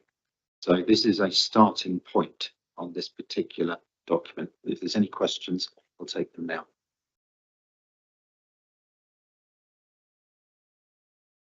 No questions there. And the final appendix is Appendix 3, the equality impact. Apologies. Sorry, Apologies, Chair. Councillor Horrell. No, apologies. I just wanted to say I really welcome the opportunity to review this on an annual basis. I think that's a really important step, and for all of us who are passionate, who are members of this committee, to see the progress we're making and to be involved in those discussions that might mean that we have to turn left or right or whatever to deliver the objectives that we've set ourselves. So I welcome very much that step in the process that we're introducing. Thank you.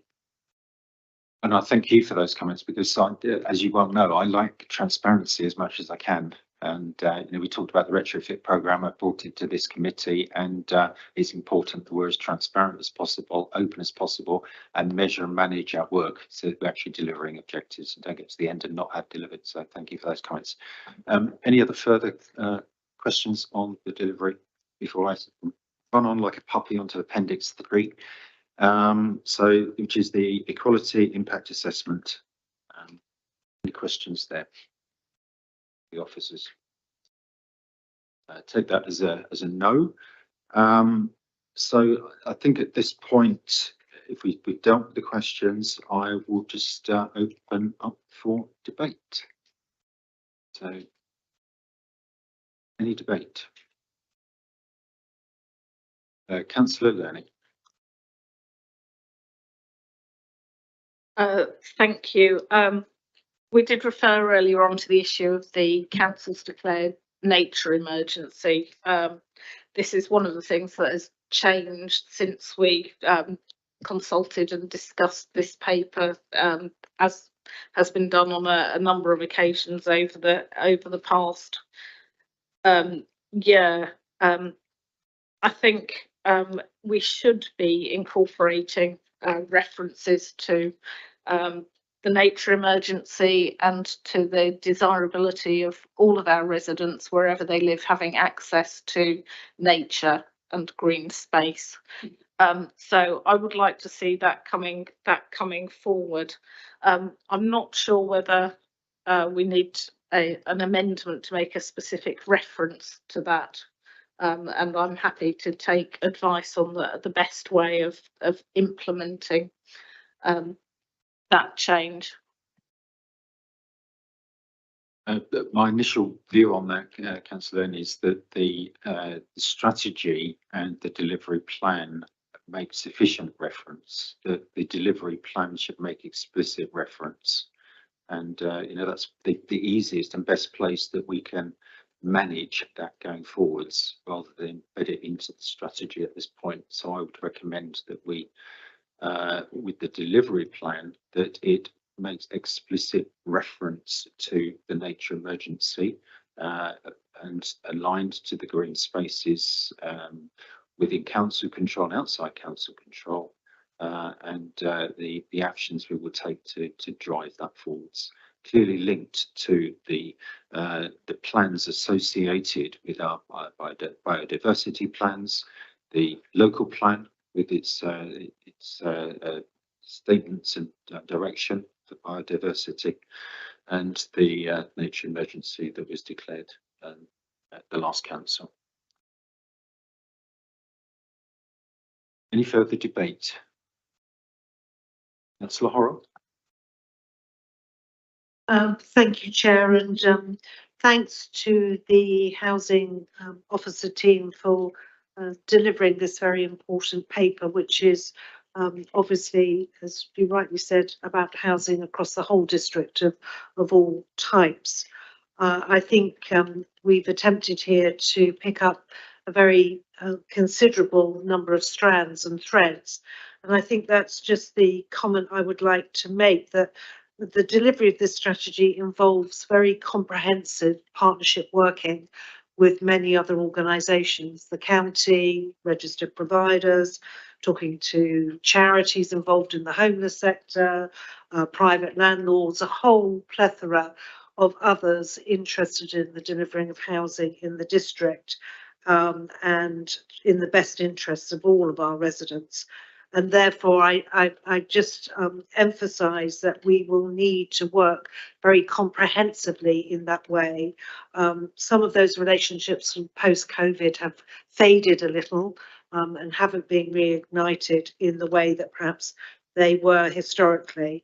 And therefore, I would encourage us in terms of delivering this strategy that we use our best efforts to work in that partnership way with many of those others that I've mentioned. Thank you, Chair. Thank you. And I would add to that we need to work across our own membership as well, and with our ward representatives on this. That's so important that this is a collaborative exercise, but those that represent their local communities as well, feeding into this, as well as everything you said about third parties. Any further debate? See no hands, so I think debate is concluded there. I need to turn to the recommendations for this paper. So the recommendation is that Cabinet Committee Housing approves and adopts the housing strategy 2023 to 2028. Chairman, there are quite a few typos and corrections that need to be made to the paper, just to straighten it out rather than to change anything of substance.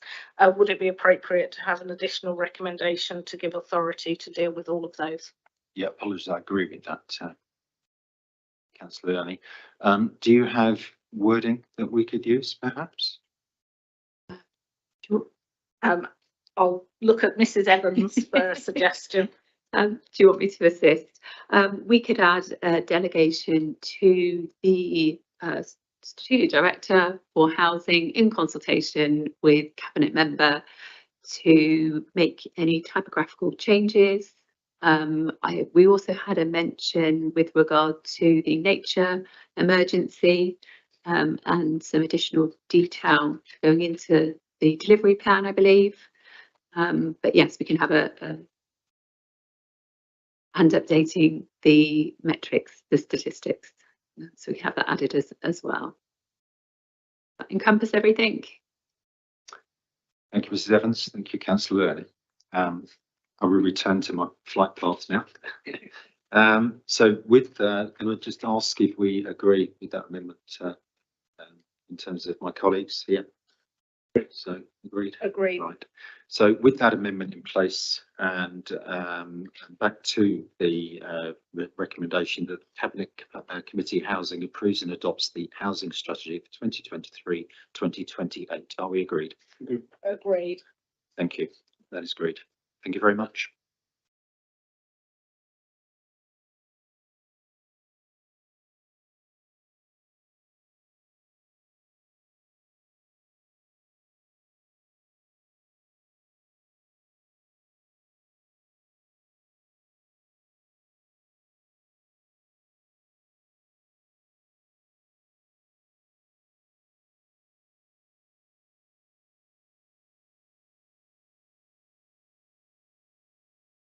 Okay, I'm moving swiftly on to agenda item number 9. And agenda 9 is the tenant satisfaction survey results. I don't believe we have any public participation or councillor participation on this agenda item. So if I may, can I ask Ms. Palmer to please introduce the paper? Thank you, Chair. Yeah, the tenant satisfaction survey, as many of you will be aware, we have run this type of survey for over 20 years now under various guises, from very, very strict questions and formats, even down to the form of reminders and how they are asked and sent, down to a period where we were in control of how we chose to collect that information. And we're now at the point where something between the two, almost, where this is the first survey which is collected under the new tenant satisfaction measures regime. So there are some elements of it which are very clearly set out by the government and the regulator in terms of the wording of the questions.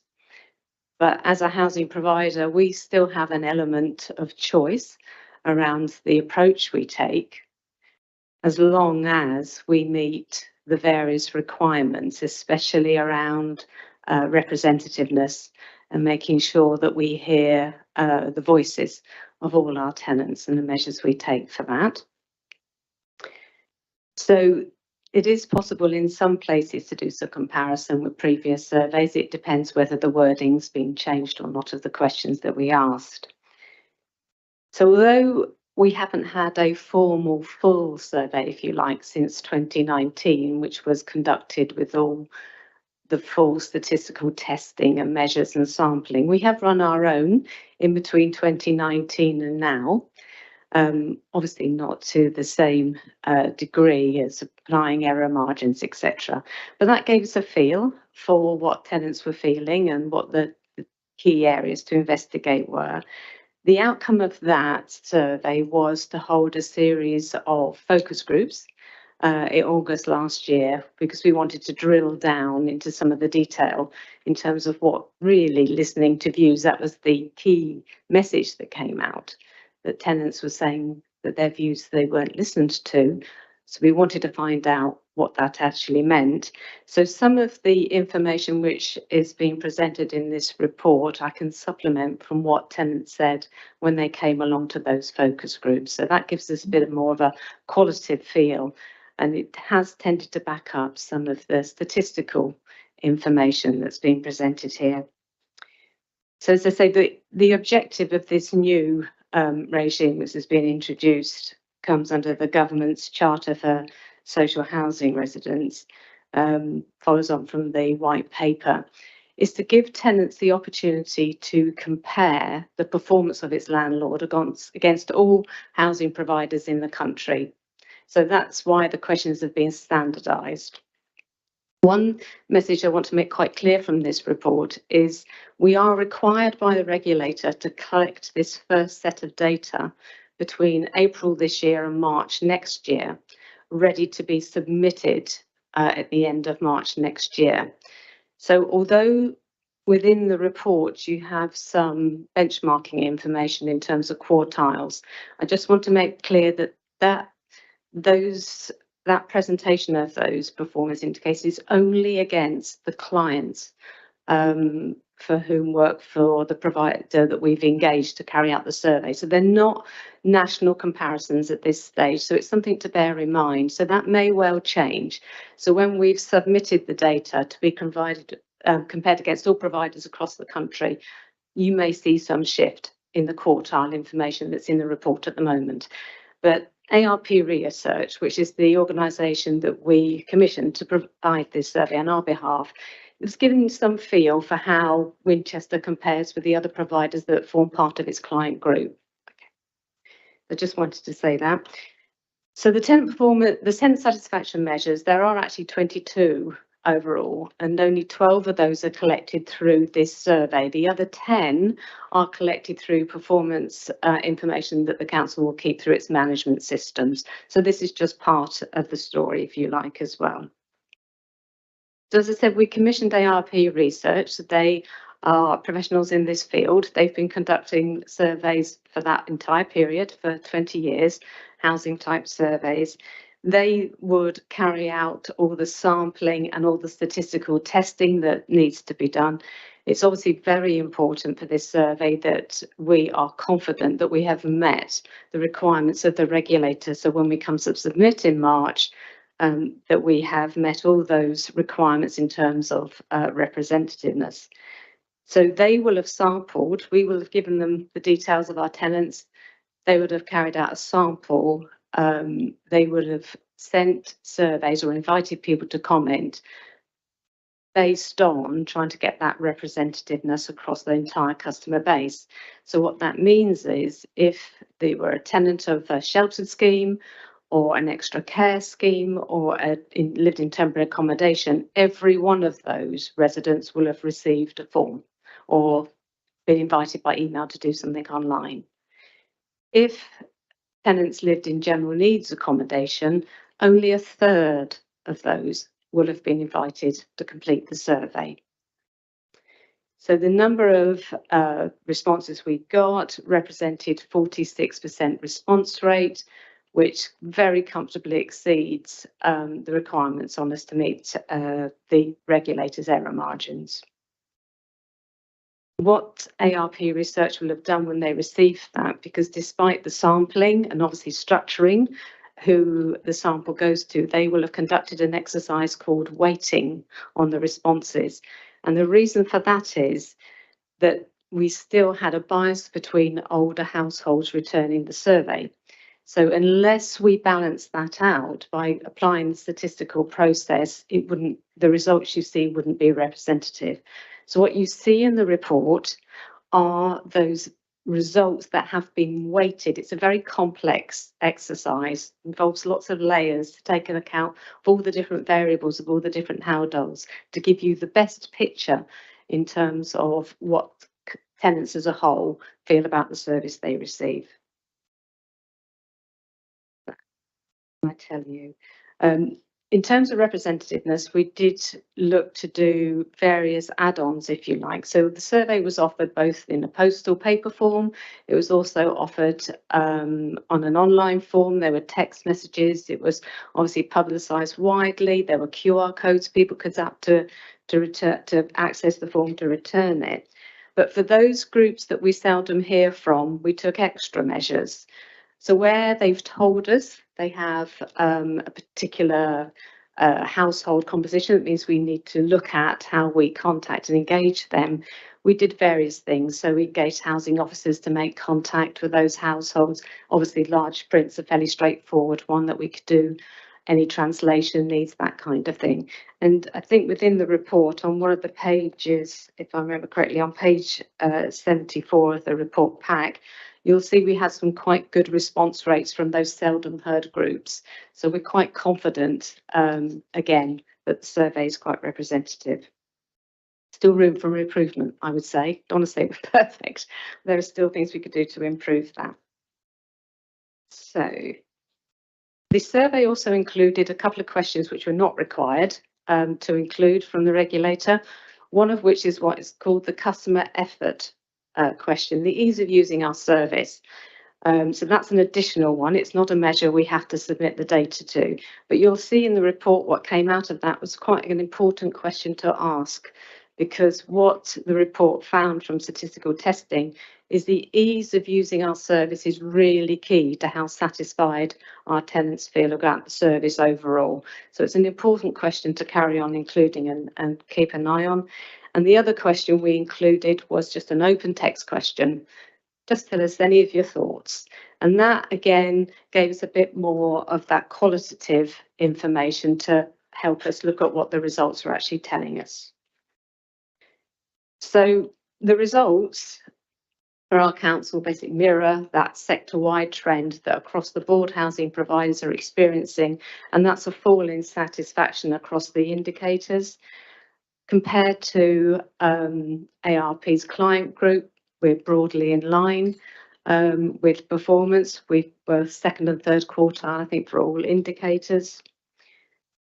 There's some obviously areas where we performed slightly better, and that was around listening to our tenants. So that's quite heartening to see after the work we've invested there. And the timeliness of repairs also came out higher than average. The areas where we had the greatest shortfalls against those benchmark targets is antisocial behaviour and complaints. And I'll come on to the actions around that a bit later. I'm not going to read through all the results and the headlines that are set out in the report. So section 12.3 gives you all the TSMs, the tenant satisfaction measures, except I have to say one very gaping error, which is the repairs satisfaction, which is obviously really significant to tenants, and their satisfaction was 80%. What tenants told us when we had those listening to views focus groups in August was they very much prefer to see dissatisfaction levels rather than satisfaction levels. They find that areas of dissatisfaction is more meaningful to them.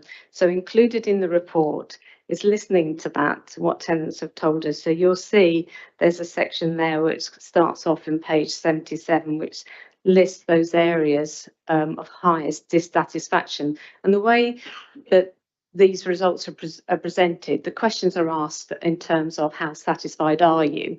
And tenants have the option to either have no view or very or fairly satisfied, and they are amalgamated together into a satisfaction score, or they have the option to be very or fairly dissatisfied, and they're amalgamated into a dissatisfaction score.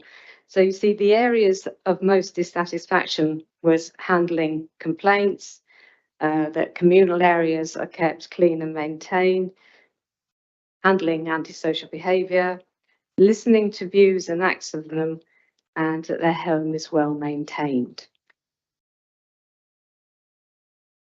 The lowest level of dissatisfaction was with being treated fairly and with respect, which I think again is quite a heartening score. So some general comments on the results. As I said, it's a sector-wide trend that there are reduced satisfaction levels. No surprises, as with all previous surveys, I think. The most influential demographic category is age group, and those that are under the age of 35 generally are likely to be less satisfied than our older age groups. And that's a very important statistic for us, because we know from our engagement profile who we talk to that we're not reaching those groups. So if through our engagement processes we're not talking to those people who are likely to be less satisfied, we're not reaching those key areas where we need to improve the service. So I'll come on to that. Satisfaction's higher in sheltered and extra care. Obviously there's a link there with age again.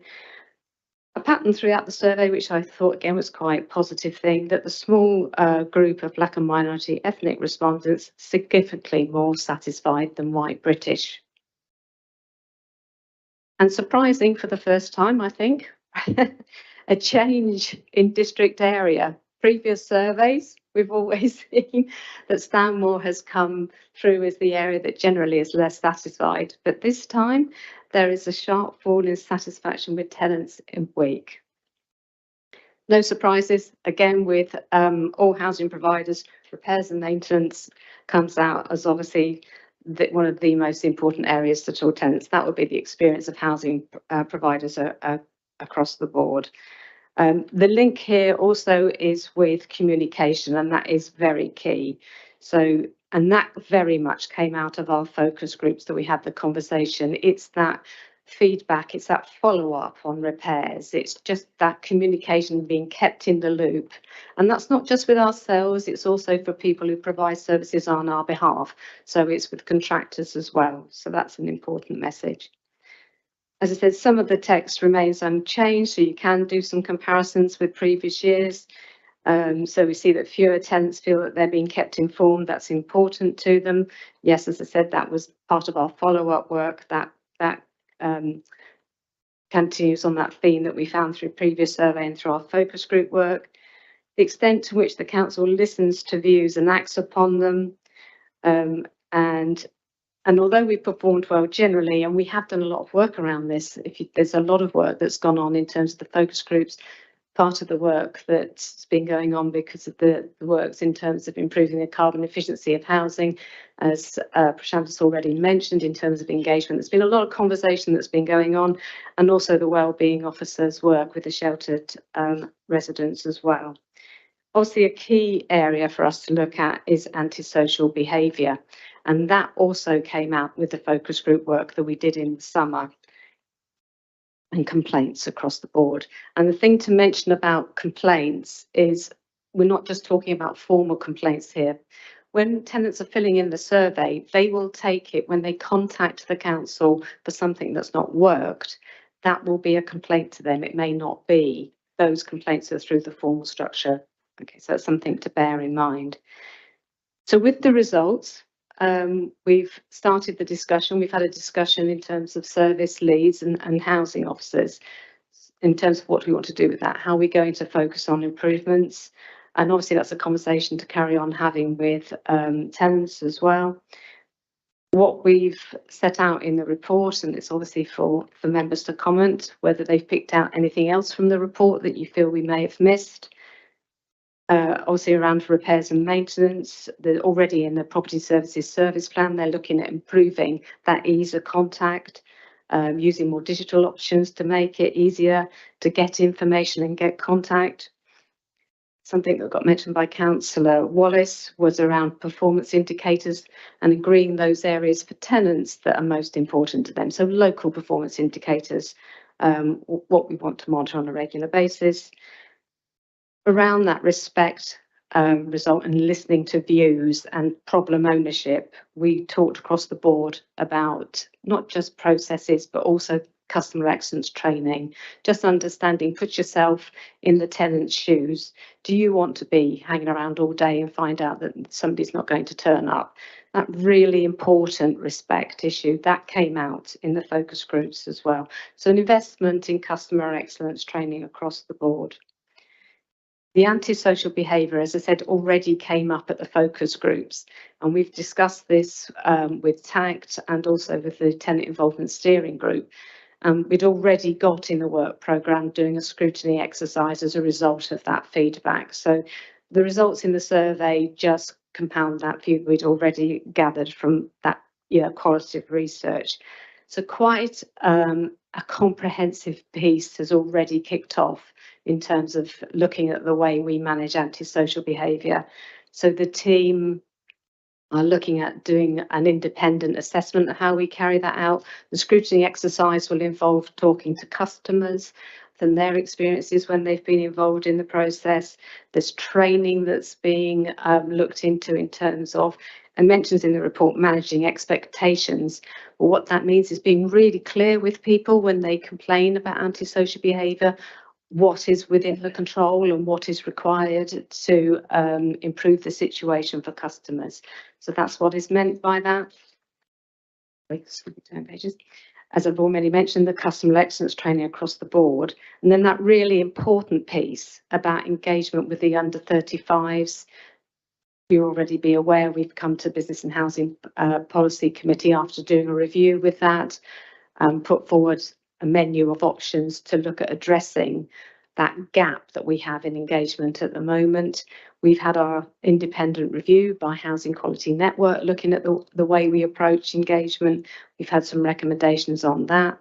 We've currently got a survey which is open, testing that menu of options. That will close on the 20th of November, I think it is. We've already had nearly 500 responses to that survey. That's our own survey that we're doing. We need to map that by age group and see what's going to work best for those under 35s.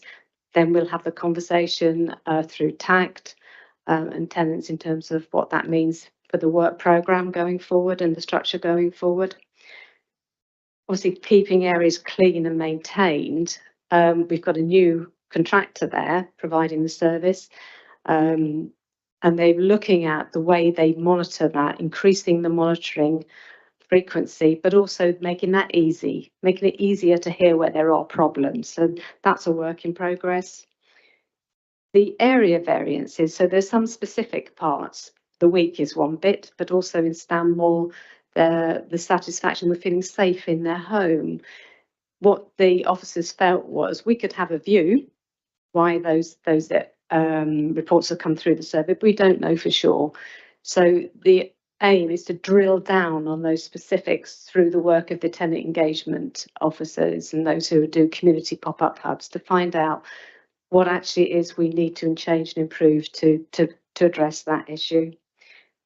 And then from complaints, we've done quite a bit of work on that recently. So we're sort of hoping, you may not agree with this, that the work we do on all the other areas should filter through into the complaint system.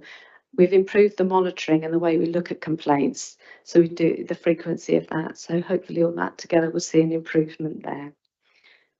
I'm going to stop there. Those are obviously the recommendations that are in the paper, and see if anybody has any questions. Do feel free if you think we've missed something, by the way, that we haven't looked at. Thank you, Chair.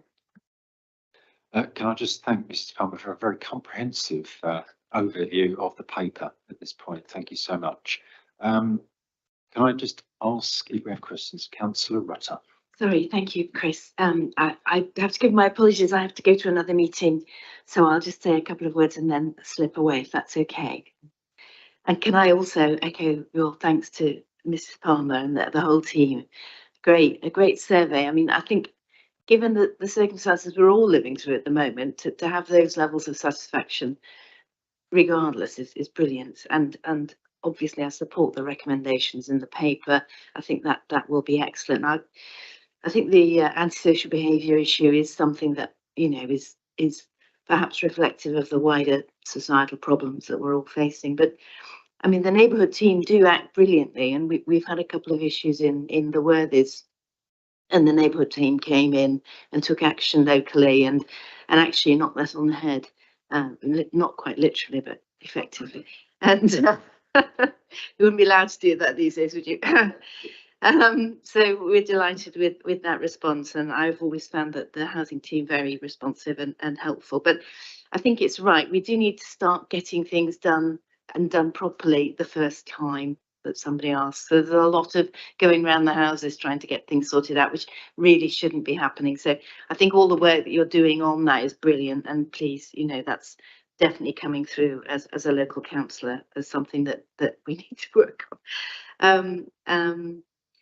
But I would say that in all surveys that I've ever seen of registered providers of social housing, Winchester City Council always locally, you know, people would much rather have a council house and be under our care than any other social provider. We provide a much better service than any other providers in the district. So well done for that, and you know, you have all our full support. I think you do a brilliant job. Thank you.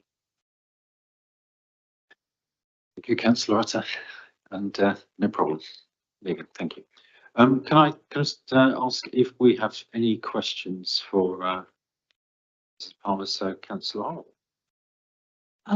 Chair, could I ask, just to help me better understand the data, some questions about definitions that I couldn't find in the paper? Could somebody help me to understand what is rural north and what is rural south? Who is in the APR client group that gets referred to throughout the report as a reference point? And also, we don't seem to know the wards in our district in the report.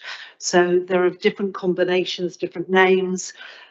In one list, I've got Sparshall as a ward and Walston and Micheldever as another.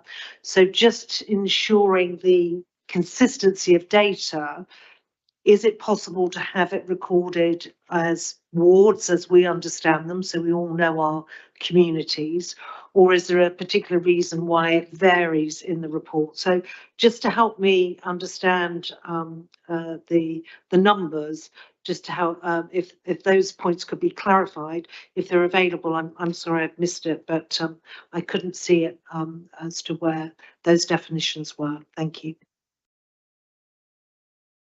Thank you, Councillor Horrod. No, that's a really useful point. The data has been looked at both in terms of the rural north, rural south, and the wards separately. So when we send the data across, we attribute a field for each of those. We've done that so that at any point we can go back and drill down and look at it in terms of whether people want the information by ward or whether they want it by the area. I can certainly include the breakdown of rural north and rural south. That's our own Winchester housing, if you like, way of looking at the data. Over the years of running the tenant satisfaction survey, we found it easier to do comparison between the areas by doing it by city estate, rural north and rural south. We use the same breakdown all the time, so we've got that comparison across the years. But yes, there is obviously a full list, but I can certainly provide that. That's not a problem. Does that answer your question? Is that? Yes, thank you. I mean, if you could tell us, you know, am I in rural north or am I in rural south, that would be helpful. I'm sure ward members would like to know where they sit, but also the definitions of the wards are not consistent in the report. So, you know, we've got St John's, which I thought doesn't exist anymore, for example. So just trying to clarify, are we collating the data by ward, and then obviously our individual communities, we know where we sit with those, but I don't know why it varies. I'll take that back and have a look at that. Thank you, Councillor Horan. I would concur with that, and the St Paul ward doesn't exist in the document, so we clearly have no problems. Why has it? And the APR client group, just because it's a reference about whether we're doing well or not against them, I don't know whether that's other local authorities, other registered providers, what that sort of breakdown of the mix is, and that would be helpful to understand because it's used as a as a measure for us to understand how well we're doing or not. Thank you. I can come back on that, Chair, if you like. There's only 14 of them, other client groups, 8 of which are local authorities. Their profile, I don't know. So I don't know whether they're city, rural, and how they compare. Thank you. If I can just add to that, we had a discussion in the lead up to this meeting about the comparison of our results to the ALP group, but also to our near neighbours in Hampshire, and also to the registered providers that are within our district. And clearly there is difficulties in getting hold of that data because it's not due to be filed with the government until March. If you look at registered providers, they probably don't draw their results on our boundaries, but it would be useful, if possible, to have a comparison with other providers within our district and around our district. This is my feedback on that point. Any other questions? Councillor Cutler. It's not so much a question, but it's sort of a comment on this satisfaction and dissatisfaction list, where the questions are about things that will have affected everybody. There tends to be a sort of no opinion of around about 11%, you know, when you add the satisfaction. Whereas with antisocial behaviour, there's 38% who didn't comment at all, presumably because they haven't experienced antisocial behaviour. So that's quite a. It's what's left is those that have experienced it, I suppose, and then it's sort of one about a quarter of the dissatisfied and 3/4 are satisfied. But it's quite one has to be a little bit more nuanced at looking at it, because, and similarly with the listens and responds, there's a slightly higher figure that haven't commented on it, presumably because they neither felt they needed to be listened to or responded to. So yes, there's a little bit more detail in that satisfaction dissatisfaction element, that in terms of interpretation. I mean, it's quite handy that if 40% of the close on 40% of people hadn't actually experienced any antisocial behaviour, so they didn't feel they could comment on it. Want to go back on that? Please. Yeah, thank you, Councillor. That's actually a really important point, and I should have made that myself, because yes, there is a large group in some of the results. So it looks like satisfaction is quite low, but actually you can get that big group who just don't have a view. And that's when you've also got to do that extra piece of work and drill down. In all the years that I've done the survey, for some reason, the listening to views is always a question that people often don't give a response to. That's not different to previous surveys in terms of response. The antisocial behaviour question, I think, is a bit like the complaints in some respects, that we do satisfaction surveys specifically for those who've approached us on those areas. So what this survey gives you is the benchmark against other providers. But if you want to know a bit more details about the experience of people just in Winchester who we know have contacted us about antisocial behaviour and complaints, we could look to those surveys to give us a bit more of a feel, and it's using all of those bits of information together.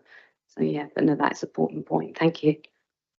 And I would build on Councillor Cutler's point in that there are some inconsistencies when you look lower down the data. So things like the repairs and maintenance, which featured prominently in the comments, but we have a score of 80% of people are satisfied with repair and maintenance, yet we pull it out at the top as something to. Now, I do agree it needs to be pulled out and something done, but you need to be careful. Other comments in the main report from the consultants around people registering dissatisfaction with complaints, but had they made a complaint? No.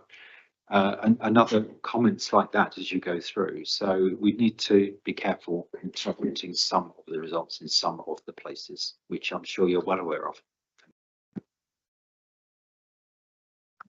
Any further? Councillor Horrell. Chair, yes, I have 3 questions on the report. One is under 4, legal and procurement implications.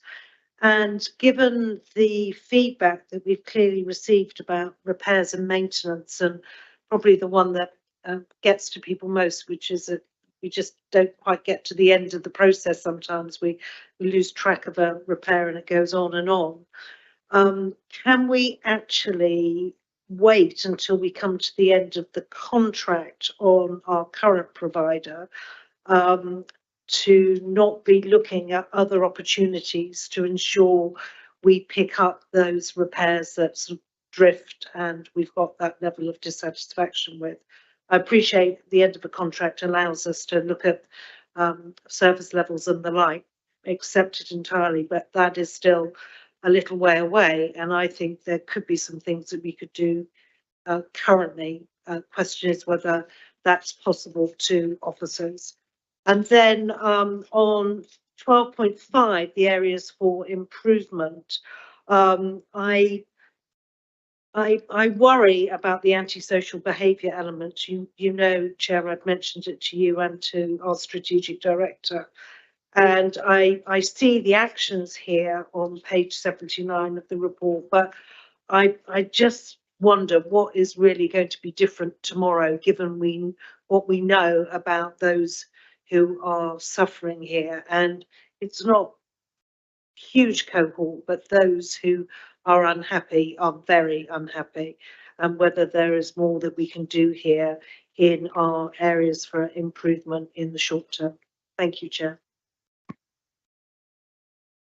Okay, I'm obviously defective at taking notes. I made 2 things there, the repairs and maintenance and the antisocial behaviour. Was there a third? Clearly not listening. Chair, it was about the areas for improvement under repairs and maintenance 12.5. Yeah. We're talking about the digital offer, but I'm sort of questioning here whether that is sufficient to resolve the whole process point around repairs and maintenance and just getting those tasks done. And so there are several angles here, but that's my broad point. Thank you. Thank you. I'm going to look to Mrs. Knight to answer the point about repairs and maintenance. This is something that we have discussed since the first day I walked through your door, I believe, in terms of measures, managers, case management and so on. If you'd like to give us an update. Yes, we are focusing closely on trying to get repairs right first time. We are aware that there is often a communication issue, and that is we're trying to re-look at. We're currently going through a review of our housing hub and how people can report repairs, how they work directly perhaps with the contractor. So we are looking at lots of measures at the moment. We've started off our review about 2 weeks ago, I think, haven't we? We are looking very much at how we can involve tenants along our journey. So a bit like it is a digital response, but when I speak to most tenants and I get complaints across my desk, it's very much around the communication. We actually do 1,500 on average, 1,500 repairs every month. And yes, we do receive complaints. Property services is the highest proportion of complaints. But in sort of relative to what we carry out, we do get it right a lot as well. But those that we don't often go catastrophically wrong. So we do need to look at that. We need to look at our work with our contracts, as you say, or we will be looking at procuring a new contract with Osborne's in a few years' time. We have just recently met with their new owners who have a completely different approach. It was a super positive meeting, and they're very keen to work with us to make those improvements, because often it is Osborne's subcontractors that are causing some of the issues. They understood that. They were talking positive things like co-location, talking to tenants directly. They're certainly going to be big on customer feedback. So we are looking at that. We are working really hard this year with the programme to improve our Let's Get It Right first time ambition. With regards to antisocial behaviour, then yes, I think we have seen an increase in antisocial behaviour, as has been seen nationally. And when you think what people are currently dealing with and have dealt with over the last few years, I think that could be expected, particularly those that are living in social homes because they don't have quite the same opportunities when they're faced with high bills and difficulties with children going back to school. There's lots of reasons why we have been involved with that and an increased antisocial behaviour incidents. In January, we got ourselves a new core management system for antisocial behaviour so that we know when the incidences are coming in quickly, we know where they are, and we can then review those results. We have a new mediation contract, which we've had very positive feedback from with tenants. It's an object within our ASB action plan to have an independent review of the processes we do. We always want to learn from our other similar organisations and what they're doing. We're also setting up a scrutiny panel for ASB so that we can involve tenants in that. And we have, over the last month, I think, started the customer feedback. So again, we can hear whether we've resolved the issue, and Councillor Rutters was a very positive example.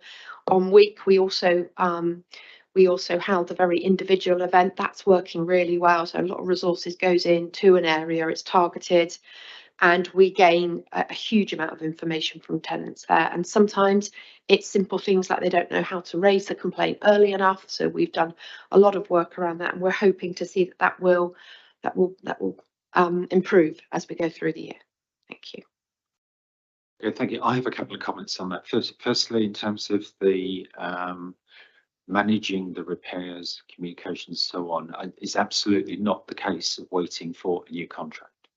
It is something that we are doing something about now, and not waiting 2 years till the contract's in place. Equally, when we tender for the contract for the services, that will be a crucial element in the requirements of any supplier of services to us, that they work in that manner.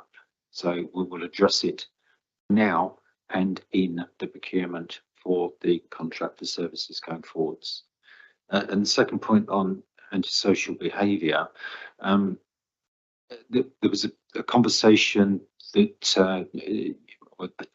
a point you made at a meeting earlier in the week or last week around how we deal with antisocial behaviour of our tenants, which may be slightly different to other authorities, and in that we use it for more mediation and not eviction. I just think it would be worth just expanding on that for the meeting, just to show how we approach this and why cases may take a little longer, and maybe where we can improve the communication on what we're doing, working in that manner.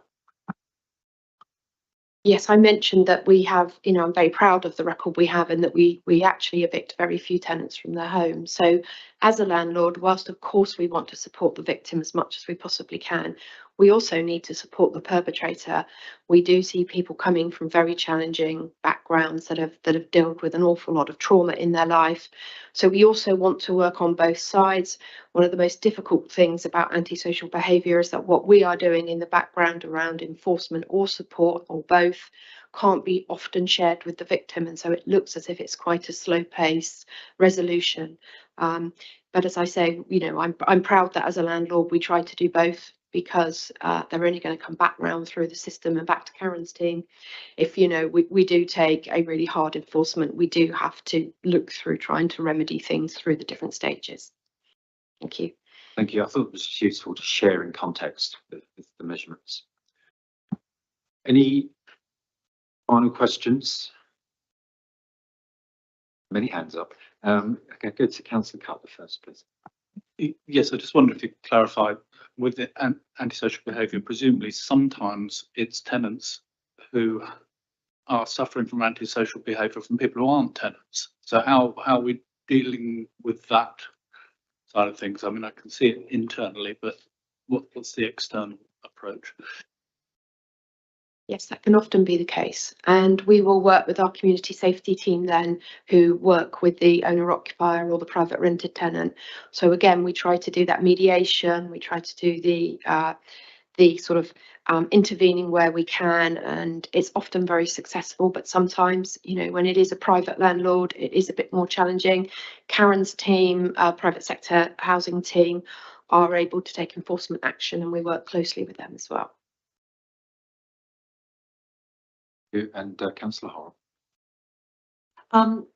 Chair, one of the elements that I noticed in the results was a particular area, and TAC will remember that the tenants were very unhappy with the sort of communal cleaning. So it's not just their own home, but the broader place that they live. And we acquired a new company, and we were assured it would all be fine.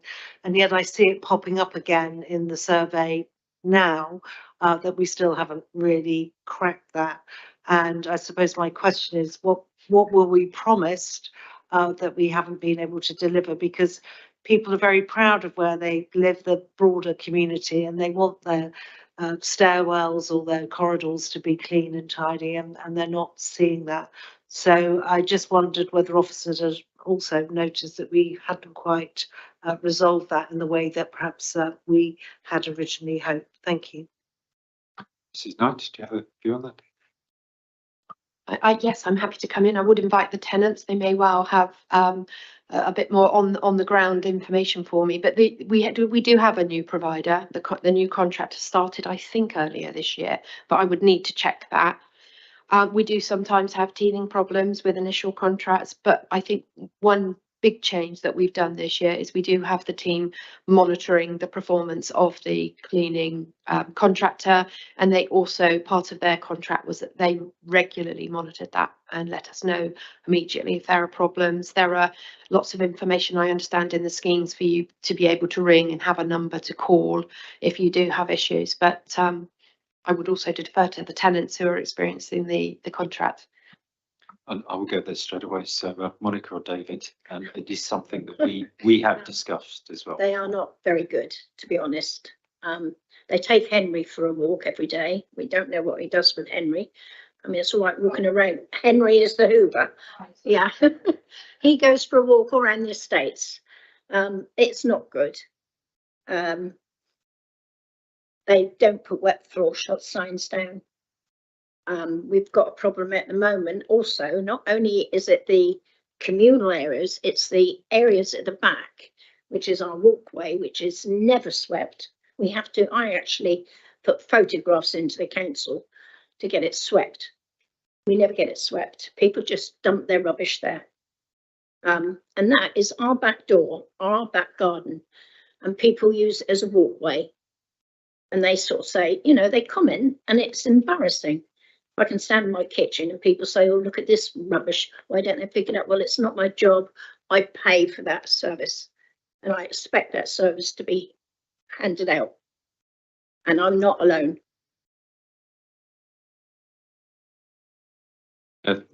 David.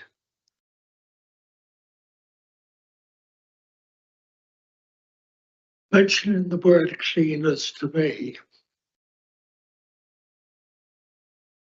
we have 2 toilets which are not allowed to be marked gents and ladies. When the cleaners come, they manage to dry the floor. When they go in the kitchen floor is a flood because they don't put a dry mop up on it to pick up the water. We also have an issue where people with a X key use our toilets. Yesterday, when we had bingo, one of the ladies come to me and said, are you going to clean the toilet? It's not usable. I said, no, it's not my job. So anyone with an X key, which the officers know who they are, could be staff, it could be subcontractors. If they were to leave our toilets in a good, clean position, if not, get someone in to clean it. The most complaints I get about work done is back to communication. But the repair may happen seems to be at times the tenant expects something completely different to happen. A lot of them don't understand the word emergency. They think if the boiler's not working that day, they can phone up and it will be instantly repaired. Now, we all know that that is not possible in some cases. When there is communication from the council to tenants, we get this open letter which says from the 6th of April 1 year to the 31st of March the next year, a contractor will come to paint our outside area and communal area. Further says the contractor has the obligation to notify the tenants to when it's going to be. That didn't happen in our case. They've borrowed our bedroom in the common room. At the moment, there's 15 cans of paint, which still I'm trying to get removed. But I think the biggest gripe which affects this survey is that people do not really understand government, county, city. And when something doesn't go right or they misunderstand, they ring up with a complaint and then they try to chase it. Well, you have to go back to complete history to why you need to re-establish what is happening. And that really affects a lot of people. And as soon as you mention anything in our area on, oh, I've had a letter from the council, but I don't understand it. And in that particular case, it was help in the way of a voucher. I said, well, the best thing you can do is get hold of the council, and luckily someone explained. But all I hope is that when we have this nice survey done again, there is some improvements, because, you know, it does show that you've got some angry tenants out there. And I'd like to leave it at that, because otherwise I'll blame it up. Right, thank you, David. Thank you, Monica, for your input there, which is clearly from the heart and things that you really experience. And what it says to me is that we've got the information here, we've got the right route forward, but we absolutely must make this work. And so that it is very easy, if there's pots of paint sitting where they shouldn't be, for that to be reported very easily by anybody, and that we deal with it within whatever time frame we determine is the service level, which is possibly quite quick. So, you know, I thank you both for your individual stories there. And these are not stories that are new to me. As you know, I come over quite regularly to see you, and I'm sure both of those specifics will be picked up. But I think that it shows the direction of travel that we set out and we found from this survey is really important now to turn into actual action and delivery, and that's what we need to see next from this. So thank you both. Monica.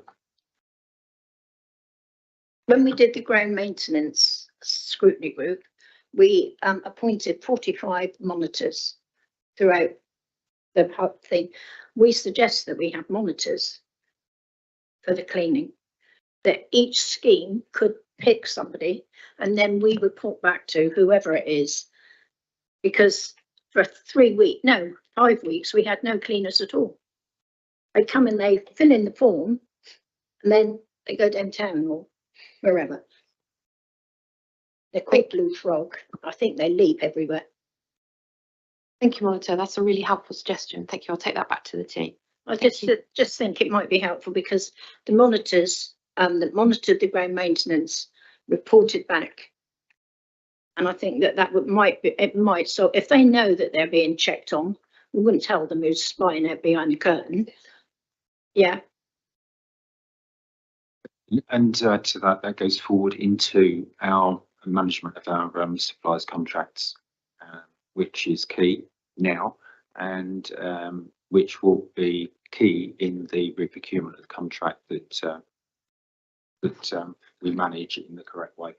I think the other thing I'd like to add at this point is that this satisfaction survey is linked to another piece of work that we have ongoing, which is to refresh and improve the engagement process we have across all of our tenants. And we mustn't look at this piece of work, this satisfaction survey, and the actions that are identified there in isolation of a better way of reaching out, engaging, talking to our tenants, our residents across the district, whether they're in extra care or general accommodation or temporary accommodation.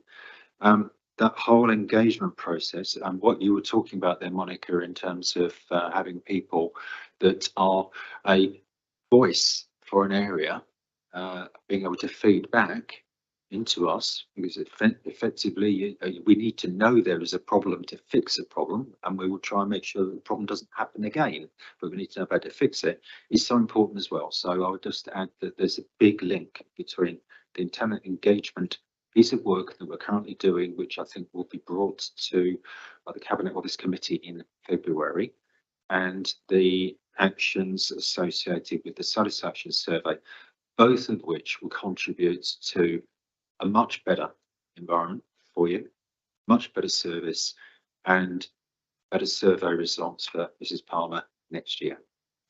Okay. So thank you for that. Councillor Batho, you had a question. Well, firstly, thanks. A statement really is as a ward councillor for Week to acknowledge the effort that's been put into the area in terms of response to some of those issues. I attended 3 months ago the community event that was held in the area. I've also been able to respond to tenants, or not to tenants, but residents, in terms of some antisocial behaviour based upon good response I've had from the team. So thank you very much for that. The other question was regarding the under 35s, which obviously is reflected in the survey as an area that we have some sort of issues with. There's some information about a report about engagement with that sort of demographic. Just a question in terms of when that sort of information and when that sort of information will be made available. Yes, thank you. So we've got the survey that's running at the moment. So we've done various pieces, and what we're doing is testing the options with all tenants in terms of, but we obviously are going to look at the results in terms of those that appeal the most to the under 35s. So what they want their engagement service to be, what do they want to offer? That was, as they will close at the end of November. And then in the new year, we'll have a conversation with tenants and say, putting all those pieces of the puzzle together, there's been quite a lot that's gone on around this in those couple of years, actually. Designing the structure that hopefully will work going forward to hear from those younger households, and then that will report back in February. So all that piece should, in February, it is Cabinet Housing Committee again, isn't it? Isn't that committee?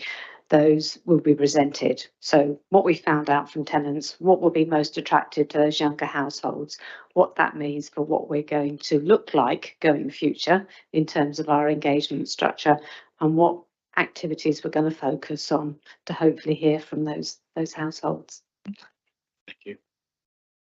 Right, thank you. We seem to have slipped into debate slightly, but are there any final questions, or may I move on? That's all. One more question. Chair, this is really important information, and once we've got some clarity about some of those definitions and ward alignments, I'm hoping that there might be a briefing for members to understand this, because many of us have obviously our own accommodation in our wards. And I think it would be helpful for people to understand this, and indeed, as you've said, the engagement work that's going alongside this, so that we can bring all members up to speed on what we've learned, what our action plans are, because often ward members get the sort of the dissatisfaction emails and ask for support, and we can explain to people in good heart what's happening and how we're trying to improve things. And I think that would be really helpful for all to understand that sort of plan of action. Thank you.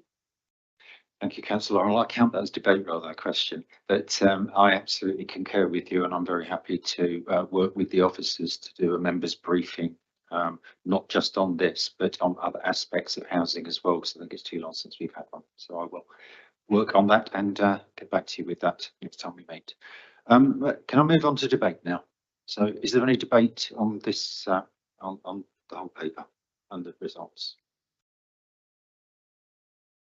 Councillor Horrell. Like you, Chair, I like the numbers. I like to see where we are. We can, when you can measure something, you can then know which direction you need to move in. I think there is a lot to celebrate here, but there's also a lot to optimize and enhance. And I think our task here is to work out the very important things that we need to do immediately to affect change and give residents a message that we did hear and that we are making some changes, appreciating some will come in the longer term. And I think rather like we said, we'd be looking at our action plan on the strategy development plan. I think it'd be good to keep a close watch on this and what we're trying to do and the improvements that we've identified and how we're doing to move this forward in a very positive and proactive way. Thank you, Chair. Thank you.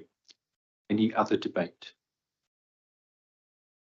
Okay, in that which case I will just summarise. I would like to thank all the officers for the work put into this particular paper, running the survey, the thought about the actions that we take forwards. I would like to thank everybody around the table, including David and Monica, for their input today on this, which has been invaluable. Picking up on your final point, Councillor Horrell, this paper has a set of actions at the end of it, areas of improvement, shall I say. I too would like to see a delivery plan associated with this in a similar way, so that we can actually manage. I'm getting nods from the officers both sides, so I won't get thrown out at the end. So a delivery plan for these. And also I think it's important, again, picking up on Councillor, I've got the same thought, this needs communication back out. So we've done the survey and it's important now that we communicate back to those people that the time and trouble to fill in our surveys and give us input, the output in a way that is digestible, not a 50-page detailed pack, and clear communication of what will change going forwards and keep them up to speed. There's various mechanisms for doing it, whether it be the monthly newsletter, housing newsletter, or specific targeted communication in a variety of forms, but I think that would be important if we can take that on board. Thank you.